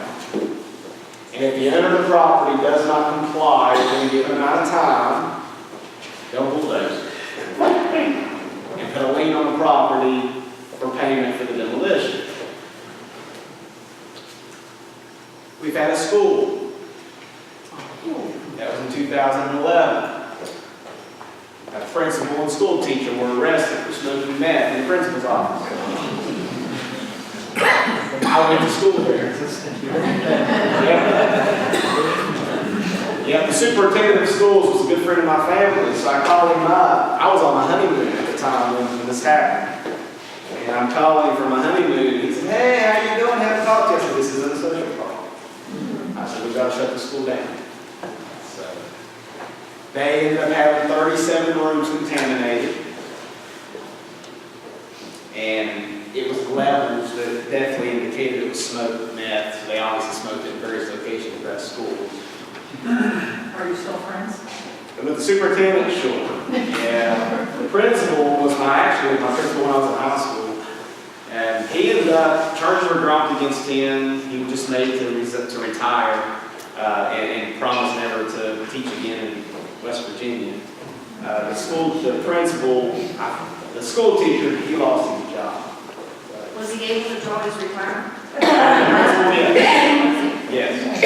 The school teacher, he I'm sure had a retirement built up, but he was fired, so he wasn't able to get anything. We've had on my property. This was New Year's Day 2012. Man asked the mine operator, a small mine outfit in Nicholas County, asked his boss if he could use the warehouse or the shop there to work on his truck. Well, that AKA, man, I'm going to invite 6 friends over. So, one of the guys that you'll like this, one of the guys that he had with him, that he was going to be cooking with, was a narc. He had gotten busted for unrelated crime. I don't even know what, I think shopping or something. They had this guy tagged, they said, we'll really take you to court, or if you don't do this for us, well, y'all do whatever you want, I don't want you to. And he went in there, and they had him wired, it was a mess. But anyways, that mine shop was contaminated, along with the truck that he was working on inside. We even had one of our own vehicles. There was a retired police officer who was working a retirement job with the state. He was observed by his director, who was also a retired police officer, witnessed smoking in a state vehicle. Now, it's against policy, we can't smoke in our state vehicles. So he followed him, he was following him home. He followed him to a crack house. Having been in law enforcement, he knew that was a crack house. So he called for the K-9 unit to come out and basically pull the truck over and see what was going on. So in doing so, they found a meth pipe under the seat. Come to find out, this retired police officer had a meth problem. He was addicted to meth. And so I get the phone call, so what do we do? Well, you gotta test it. That's a requirement by law, you gotta test it. It came back 900 times the allowable limit for methamphetamine in our state. It's been searched a few times in that track. So they crashed it, because I won't allow a car to be clean in this state right now. They can't prove to me that they can get in behind that dashboard well enough to make it safe for the people that are using it. So they lost a very good track. They only have 28,000 miles on it. And we've had houses look like this. Wow. $675,000. 6,700 square feet. 75 acres of flat land. Doctor and her husband. Got busted. So it could be anybody. I like showing this picture because everyone has the same idea of what a meth lab looks like, what a meth house looks like. You know, most of them, in my experience over the past almost 6 years, I hate to say it, it's like government housing. You know, these like Trust Canal Housing Authority. You know, they just had another meth lab bust at their Orchard Manor complex last year. That makes last week. That makes like the 10th one in 6 years. You know, we get them like this stuff. There's one in Mason County right now that I'm dealing with. It's not quite that nice, but it would rate $200,000 easy. The husband is the one that got busted while his wife was working hard as a nurse. The husband stayed at home and didn't do anything. Now, we're going to do this stuff. Why I'm here. For everything that Officer Kaner has said, and everything that I've said up to this point, I'm sorry. You know, he has showed you pictures of how they dress up in their suits. I can tell you that when I was a meth lab investigating chemist, it never made sense to me. I would be putting on a Tyvek suit, which your suits are obviously a lot better now. Tyvek suits, respirators. I'd be going in these places with my gas tank air monitor, making sure it's safe, opening up windows. You know, I wasn't the guy who said they had one guy hold his breath as he went through to open the windows and that one video. Well, at least when I was doing this, we did wear our suits, but I was going through, venting the place. It never made sense to me, though, that once we were done, 6-7 hours later, after the hazmat crew comes out, takes all the bulk stuff away, why we were we're arresting the dad, the husband, whatever. The mom wasn't getting arrested because for whatever reason. And we're allowing her to take her kids right back into the place. It didn't make sense to me. And it definitely don't make math, but it definitely didn't do anything. So now we have this thing called residual contamination. It's the stuff you can't see with the naked eye. You know, they're cooking meth. During the final stage of meth production, they have to do what is known as the sacking out or the gassing out of the meth. They take a gas generator. It can be in a pop bottle. I've seen it in actually plastic gas cans. They put rock salt or some kind of salt, preferably rock salt. Table salt they'll try, but it doesn't work quite as nice. And they've got to mix some sort of acid with it, whether it's hydrochloric acid. Now, where would they get hydrochloric acid from? Do any of you all have hydrochloric acid at your house? You might. Masonry clean. What is it? Masonry clean. Exactly. Uric acid. So it's not uncommon. Now, the video he showed where the chemist was cooking in the fume hood and stuff, and he was talking, it was the gassing phase there at the end, and you see the vapor coming down, that was concentrated hydrochloric acid. So just the vapors from that concentrated acid will cause the meth to come out of solution. It's for, you know, they'll filter that off and abuse it or whatever. The uric acid is only 10% in solution, so it's not strong enough. So they got to mix it with something. So when they take the uric acid and mix it with the rock salt they've got in this gas can, it produces what is known as hydrochloric acid gas. The hydrochloric acid gas will then funnel through that tube into that meth oil, the base meth, and produce the chunks of the fluffy stuff that they're using. They can also use battery acid, sulfuric acid, but they prefer the hydrochloric acid. But the chunks that's being formed in this container, not all of it stays in the container. Some of it does go airborne. What goes airborne will get into the ventilation system of a house or a vehicle. It gets under clothing. It will attach itself to any environmental surface. gets on their shoes, and they're going to traffic. Throughout the house, maybe grocery store, whatever. So meth labs are found every day. What's the big deal? Well, the primary misperception, and is still the primary misperception, is that after law enforcement removes everything that's visible, it's good to go. No, it's not. Can't be seen with the naked eye, not only during the manufacturing, but also consuming meth, smoking meth. Meth is very volatile. So you heat it up and they inhale those vapors. Well, when they inhale the vapors, Dr. John Martin and his group did a research project and said 70 to 70% of the meth vapor that is inhaled will get into the lungs and the bloodstream. Well, that's a big range, 7 to 70. That's a big range. The remainder goes out into the environment, just like the salting out of the meth. So we're still dealing with meth residue, whether somebody's smoking meth or manufacturing. Now there's another way it gets contaminated. A thing called transference or cross-contamination. This really came to light when I started having to deal with motels. Currently, we get a motel, they're going to be testing a lot of rooms. That's a given. Not just the room that have a meth lab in. And a given, they'll be doing every room around that room. Most of this will be a whole entire wing, maybe an entire building. Motel 6 in Cross Lane in 2009 proved that it can be anywhere because you have 3 buildings in that complex, 3 separate buildings in that complex. Now, the meth lab was found in one building, one room. We allowed them to test firewall to firewall. In doing so, every room that was within those firewalls came back contaminated. And still, it's one building. They've got 3 buildings. Okay. Several rooms have to be cleaned.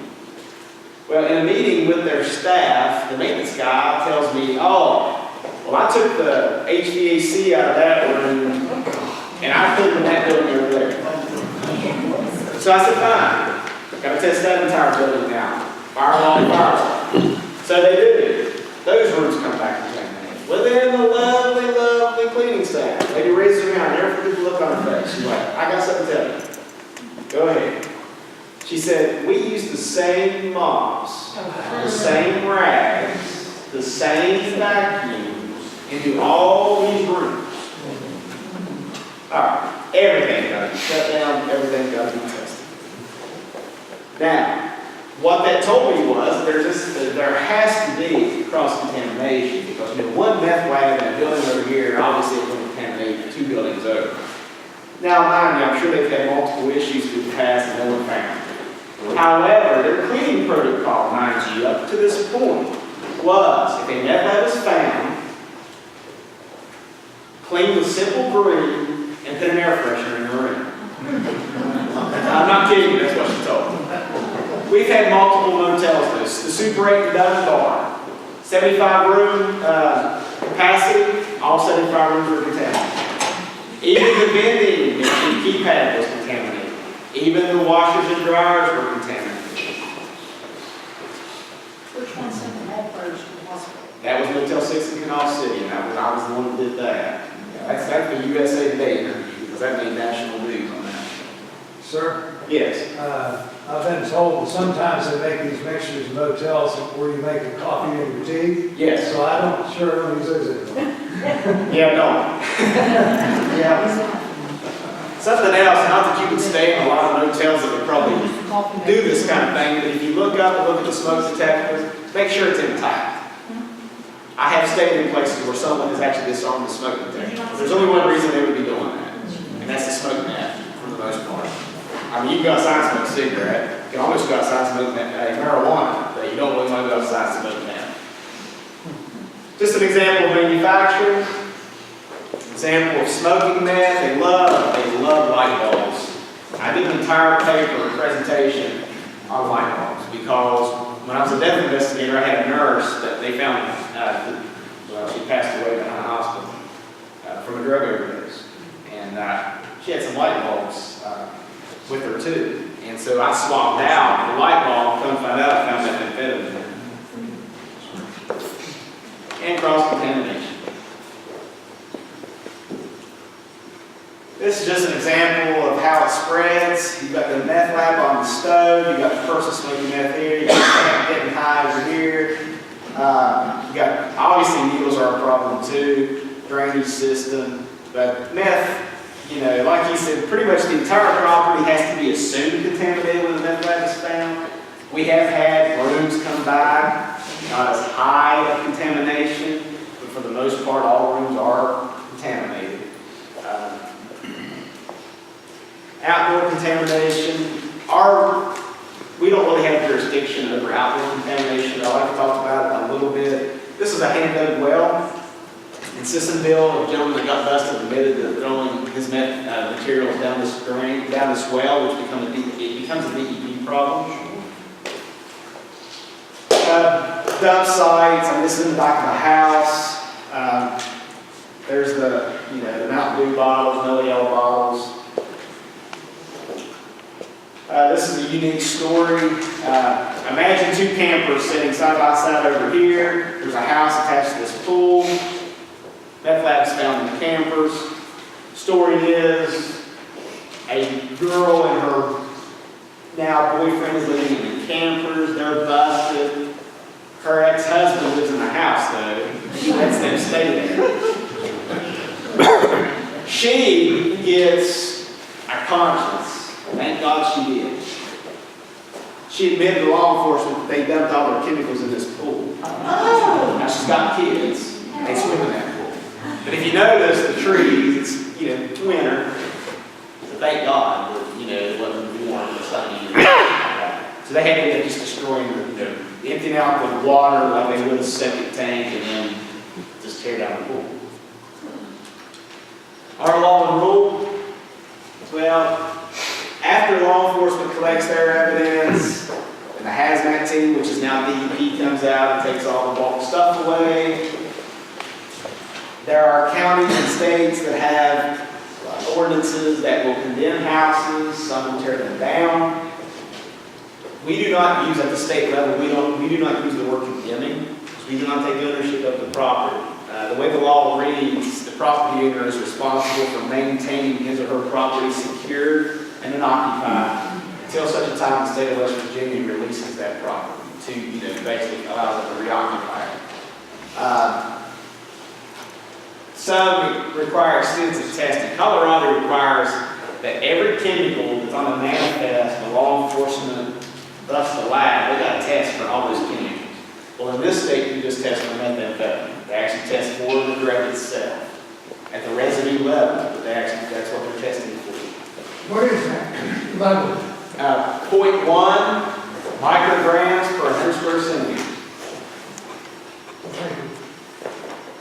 The law itself is 68-11, known as the Clandestine Drug Lab Remediation Act. It was signed in 2007. The rule is 64 CSR 92. It was signed in 2008. So why did they come up with this? Well, there was meth labs being busted every day. For each lab busted, there was residue left behind.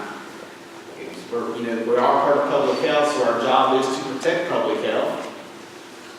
And it will remain, the contamination will remain there until it is clean. Research shows 75 to 100 years. So you can't wait it out.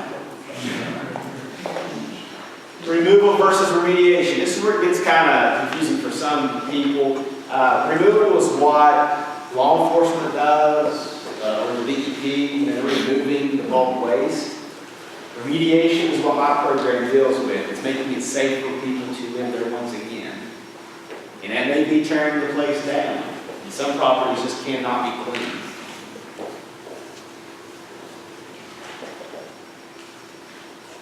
So real quick, law enforcement is to notify our office within 24 hours. That doesn't always happen. It is what it is. We get it when we get it. Once we get it, then a letter is basically sent to the property owners.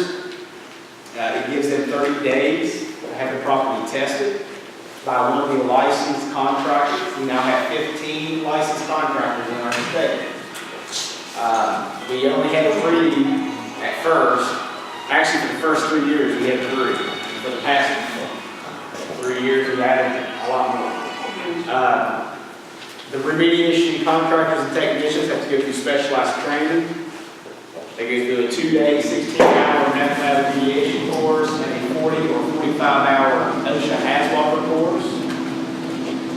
And then there's training providers that have to go, they have to be approved by us to actually get the training. We put up signage. Tomorrow I'll be leaving here in the morning. I'll be going to New Martinsville to a motel to post signs. I'll be going to Moundsville after that. And I'll be coming to Grafton. I've got 6 properties in Grafton to deal with. We put up a sign that says do not occupy. Gives reasons why. Talks about our code. Does that stop people? What do you think? We even had, the signs are hard to take off glass. If they get creative, we put duct tape over them. Like you can't figure out, okay, duct tape. The law is very, very gray in how far we can enforce this, as like kicking people out of their own property. If it's landlord occupied, if it's a landlord property, that's pretty easy to deal with. We put pressure on the landlord to make sure people don't go in. But if the meth cook is the one who owns the property, he's in jail, his family's still at the house, that's where it gets really, very tedious. I don't have the right to kick somebody out, however, the law says I can ask for assistance from law, which is what I do. There's a site assessment that's involved. They go in and do wipe sampling. They do a template on the wall, ceiling, floor. They do this little gauze pad. It's got solvent on it. They do a wipe. They send it to a lab. If it comes back above 0.1 micrograms per 100 square centimeters, then it's considered contaminated. It has to be cleaned accordingly. Then, of course, they will remediate or tear it down. When they tear them down, there's other things that have to be involved. They have to test for asbestos, things like that. And then once it's all said and done, the property owner will receive a certificate from our office, allowing them to reoccupy the structure once again. And what I hope is going to happen is the city of Buchanan here is going to adopt their own ordinance, which will obviously help in all of this. I really hope that it's passed. It'll definitely help everyone out. Other issues, multi-unit properties. Okay, I talked about hotels, how we handle those. How we handle apartments is we got to treat those like people's homes. So, because it's not a transient population. So when an apartment building gets busted, if one apartment gets busted, then you have to test all the apartments that adjoin that apartment. If any of those come back contaminated, you go to the next set of apartments. Unless they share common ventilation or common attic space. For instance, if I can look through one and look all the way over the other one, then the whole place has to be tested. Townhouses and condominiums that are owner-occupied, that is really, like I said, tedious before. Because if someone owns their townhouse, and the person beside them was busted with the meth lab, I cannot force them to test their apartment or townhouse if it's owner-occupied. We've had that happen, actually. We just had dealt with that in the summer at Charleston. A woman actually refused to have her place. She felt like she was stopped. So, mobile homes are in the lots. Obviously, the person who owns the lot doesn't want that mobile home sitting there because they're not getting any rent from it. So there's a step-by-step process that has to take place to get that mobile home removed. We prefer it to stay there, but obviously we can't force it to stay there. Businesses, we've had gambling parlors, video lottery parlor places, their apartments above or below that get busted, and the business has to be tested just like anything else. Vehicles, I've already talked about that. Vehicles get busted, they hopefully are impounded. We come out, we put a sticker on the front windshield. If they don't want it tested, then usually whoever has the car somehow gets entitled to it, and then either they can pay to have it tested or they just junk it. Real quick about our program, our focus is public health, with obviously adding public safety. We have to have a good working relationship with all these people on this list, community, law enforcement, first responders, property owners especially, and obviously contractors that are out here doing testing. That's what our sign looks like. Right now it's yellow. the orange, that's supposed to be orange, it don't really stand out well with that bright yellow. You can see it for a long ways. Just an example, like Kanawha County, they came out and actually put a sign up. We put our sign up, there's a state police sticker they put up. So sometimes you may have 2 or 3 stickers on one place. This is what the sampling looks like. It's a template they put up on the wall or wherever. They do a Z-type testing, it's like a Z back and forth pattern. It's kind of like what they do for lead testing. Example of remediation. When they remediate a property, they'll gut it for the most part. Appliances have to be discarded. You know, unless it's got some kind of a finish, like a table, it's got a real good finish on it, they're usually not kept either. Carpet is removed, immediately removed. HVAC, heating, cooling, EPA guidelines are again that you don't keep flexed up, you gotta throw it away. Metal trunks can be saved. Obviously toys, clothing of that nature has to be discarded. Just another example. We'll come in, they got these special foamers, and no, they've all got, out of the 15 contractors, all of them have a special little gimmick that they have. And probably all of them are the same. They just all have this little gimmick that they'll say they have. And of course, demolition. Honestly, sometimes that is the better answer. I mean, when you have a mobile home that's worth $1,500, the contractor will charge you $7,000 to clean it. You really think it's worth cleaning? That's what the certificate looks like when it's sent to the owner.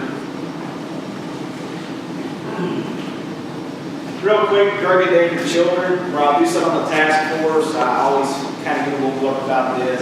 It used to be that it was just meth labs, where this term came from, but actually it's any drug in general, even alcohol.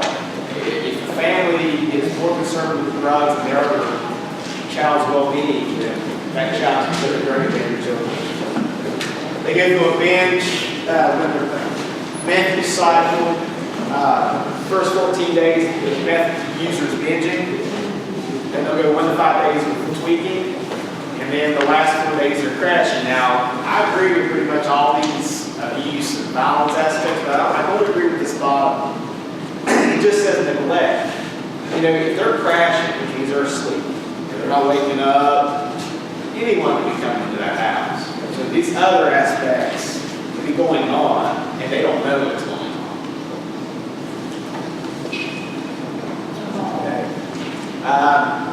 Harms to the children, obviously physical abuse, emotional abuse, sexual abuse, and number one is neglect. I mean, we have a lady who works in my office. She has 7 foster kids. Now, she has kids that are grown and grew up, went to college, they're on the road now.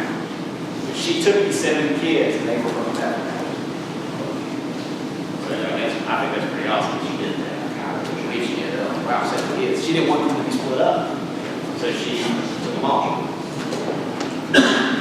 Obviously, they could be contaminated by chemicals, there's fire explosion risks, obviously all kinds of other risks associated with meth labs and children. Chemicals spread throughout the house. I've already talked about meth being deposited everywhere. The children that are living around those labs might as well be using meth themselves. So they're getting it in their system. So real quick, y'all have this house, it's your rental property. I hope this isn't even in your rental property. I'm still dealing with this property, but anyways. These fine, upstanding folks. Now, he looks like a criminal already. You don't see him already. She comes here, she needs a place to live. She's got the deposit. You're all good to go. You do a background check on her. I heard some people say they go to Magic Good, different places, get some background on them, and everything looks good. Well, 6 months later, they get arrested. Wow. They look like this now. Then, lo and behold, this is their dog, which you showed your picture already. I always say that. I always do a transformation picture. Law enforcement finds a cooler with these materials in it. They find the gas generator here. They find a propane tank. It's got a nitrous ammonia in it. They got kids. They're they're smart, and they don't want anybody to find them. You know, they think law enforcement's not going to search children's things, so they put all their stuff in the kid's backpack. What's wrong with this picture? Right? Fans blow a lot out, so it's not it's venting the place, it's not cooling the place, right? So that's a good indication something's going on. So that's in the house. This is in the bathroom. Actually, at a rest stop. This picture is actually from a rest stop, and I'm using this scenario in the bathroom. What do you think's in the 50-gallon trash can? What if I told you cat litter? They use cat litter like a charcoal filter to filter the smell. They've even made their own fume hood. However, they duct it into their ventilation system. Now they got a garage. That's my house, by the way. And inside the garage, you find all these one pots, all these gas generators set up. Pseudo-fetter being crushed up, and so forth. They're using their blender. But you know, the kids don't use nothing, they just use the blender to crush up their pills. Now this is an actual photo I took, and I'm still not sure if that's meth, oil, or urine. I never could figure that out. I haven't been urinating in a 2-liter bottle. I'm not sure. This is set up in the back of the garage. This is an old meth book. Old lab. Even a family car.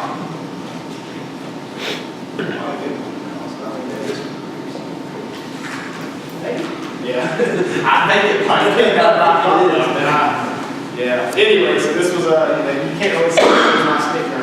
Anyway, so inside the car, there's more meth ingredients. Even a water cooler jug. Now this is an actual case. I had to go testify in court on this jug right here. That's amazing. That's the largest mom-and-pop lab I've ever seen. What do you think this is? What if I told you it was cut up straws? What? Yep, cut up straws. And inside those cut up straws is methamphetamine. That's a good way for them to sell it. And it's packed in these supplement containers.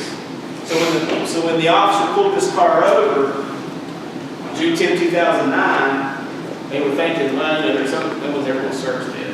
They see this. They don't see this protein or whatever is supposed to be in these jugs.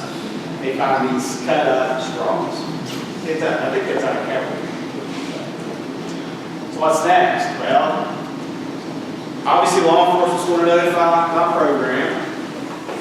Letters will be sent to whoever owns that house. I'm going to go out, because I'll be honest with you, I'm a one-man program. I have no staff. What you see is what you get right here. So I cover the entire state by myself.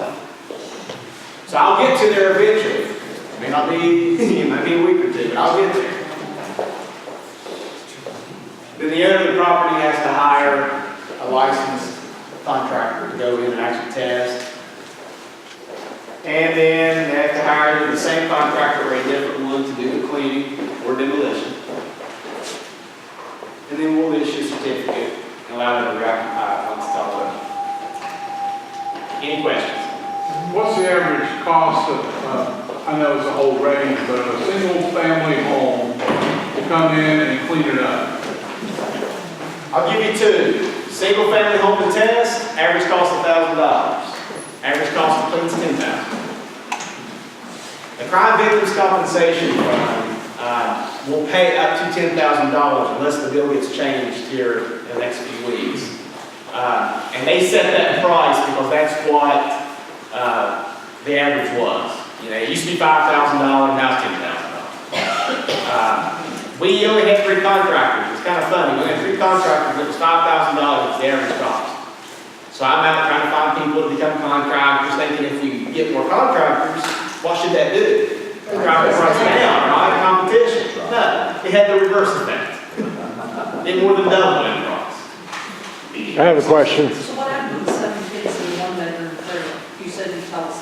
Yeah, they ended up getting their kids, they had to move, obviously, because CPS won't let them just get back to the same situation they were in. They got by because we couldn't find a high enough level for the judge to do anything about it. I think the levels we found were 0.05. But you had a picture of the bathroom that didn't have water. But they moved, so all we did. I have a question. Light didn't vary. Lights, please. Yes. Lights. Lights. They're working on that. Okay. Trying to get the lights on.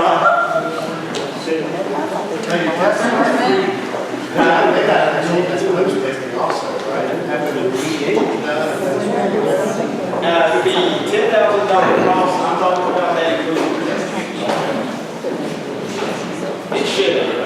All right, I can see hands, I'll start over here. Two questions. Yes. Okay, you find a building that has a meth lab, now what prevents you from being able to purchase that vehicle sometime? And second question is, I know you have the compensation that the state does right now, but what's the parameters under our insurance policy? Are you familiar with that? Well, I can tell you that some insurance policies will pay and some will not. I've had State Farm, same agent, same everything, pay on one place and not pay on the other. It's on how it's written.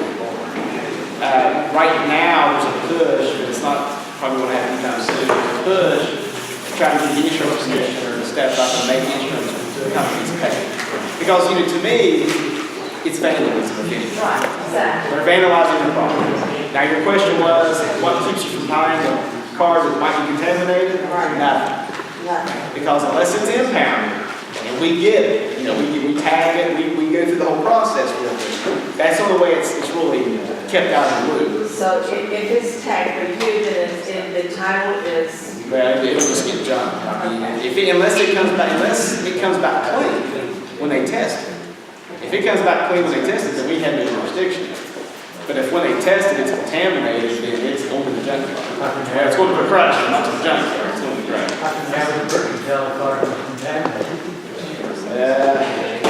It will be tough. And I will give you an example, Jimmy, and I don't want to scare anybody, but there was a gentleman in Detroit who worked for one of the big manufacturers, like Ford or whoever. He was caught smoking meth in a brand new car. His job was to drive from the assembly line out to the parking lot for the big truck to come pick it up. So think how many times he might have done that. Now, with that said, because I say this, oh my gosh, don't do that, because there's very limited research on what that effects are with short-term exposure, to methamphetamine with small doses like somebody smoking meth. Most of the research comes out from people cooking meth and the kids that are in those labs. So don't go out of here thinking, don't do that. I get in trouble on that. I got a question in the back and then I'll take yours up here. Now, you spoke about contamination. What about people in that environment, like children or adults when they're around other people, skin contact, are they endangered or not? No, so you're saying like if the kid's there and they go to school, are they going to contaminate those kids? If they do contaminate the school, it would be such level that it would be untraceable. It would be undetectable. So how would a child be decontaminated if they? Oh, if they get to there's a protocol set. The drug endangered child policy for our state is they get decontaminated on site by first responders, and then they go to the hospital and get a medical evaluation, and sometimes a psychological evaluation. And no problem. That's a great thing. If a meth lab is discovered at a multi-unit apartment or whatever, obviously the police will come in, remove, blah, blah, blah.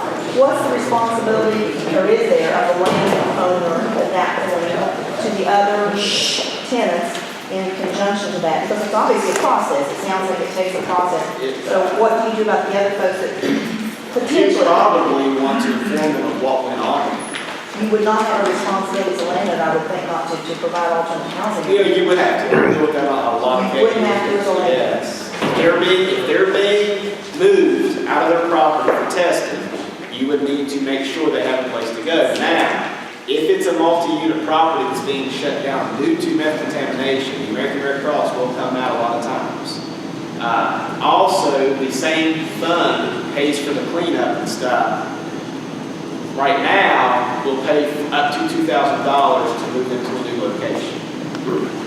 help them find them. Again, I don't know much. I mean, I just read in the paper where they might be rid of that fund. And you know, it's one of those things where they just paying out so much money that it's ridiculous. What can we as citizens recommend that our representatives pass? I can't really solve something.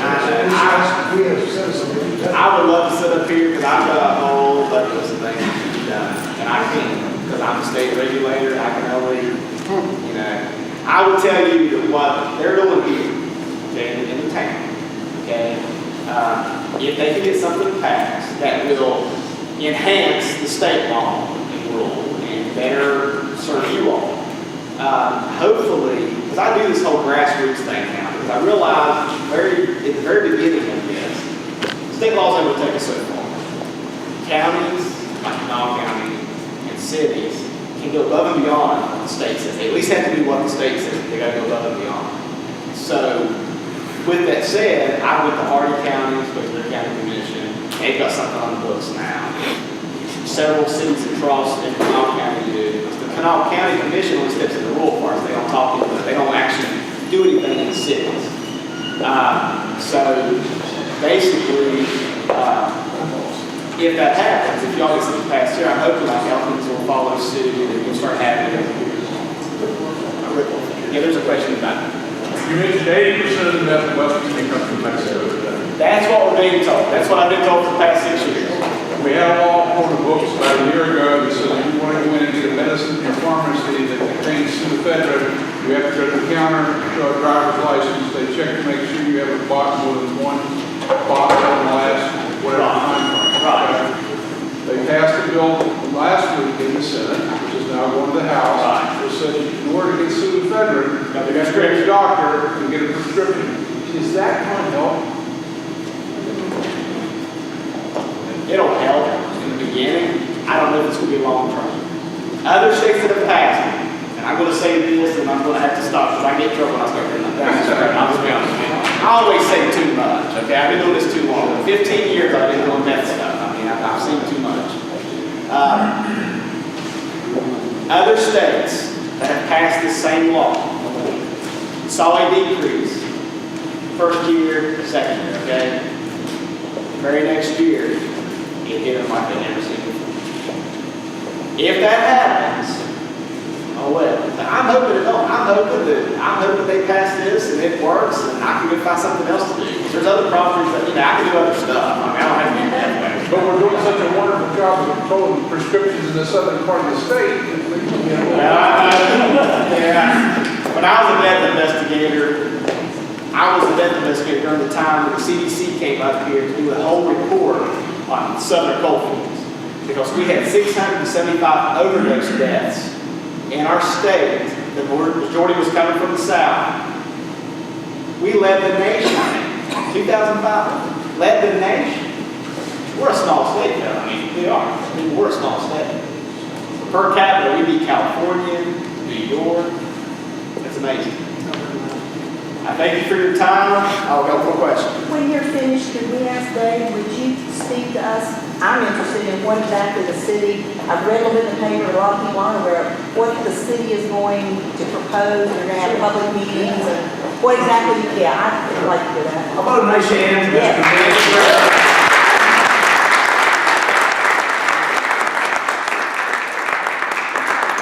I think the two words that come to mind for me are enlightening and sobering at the same time. It's kind of, you go home feeling bad.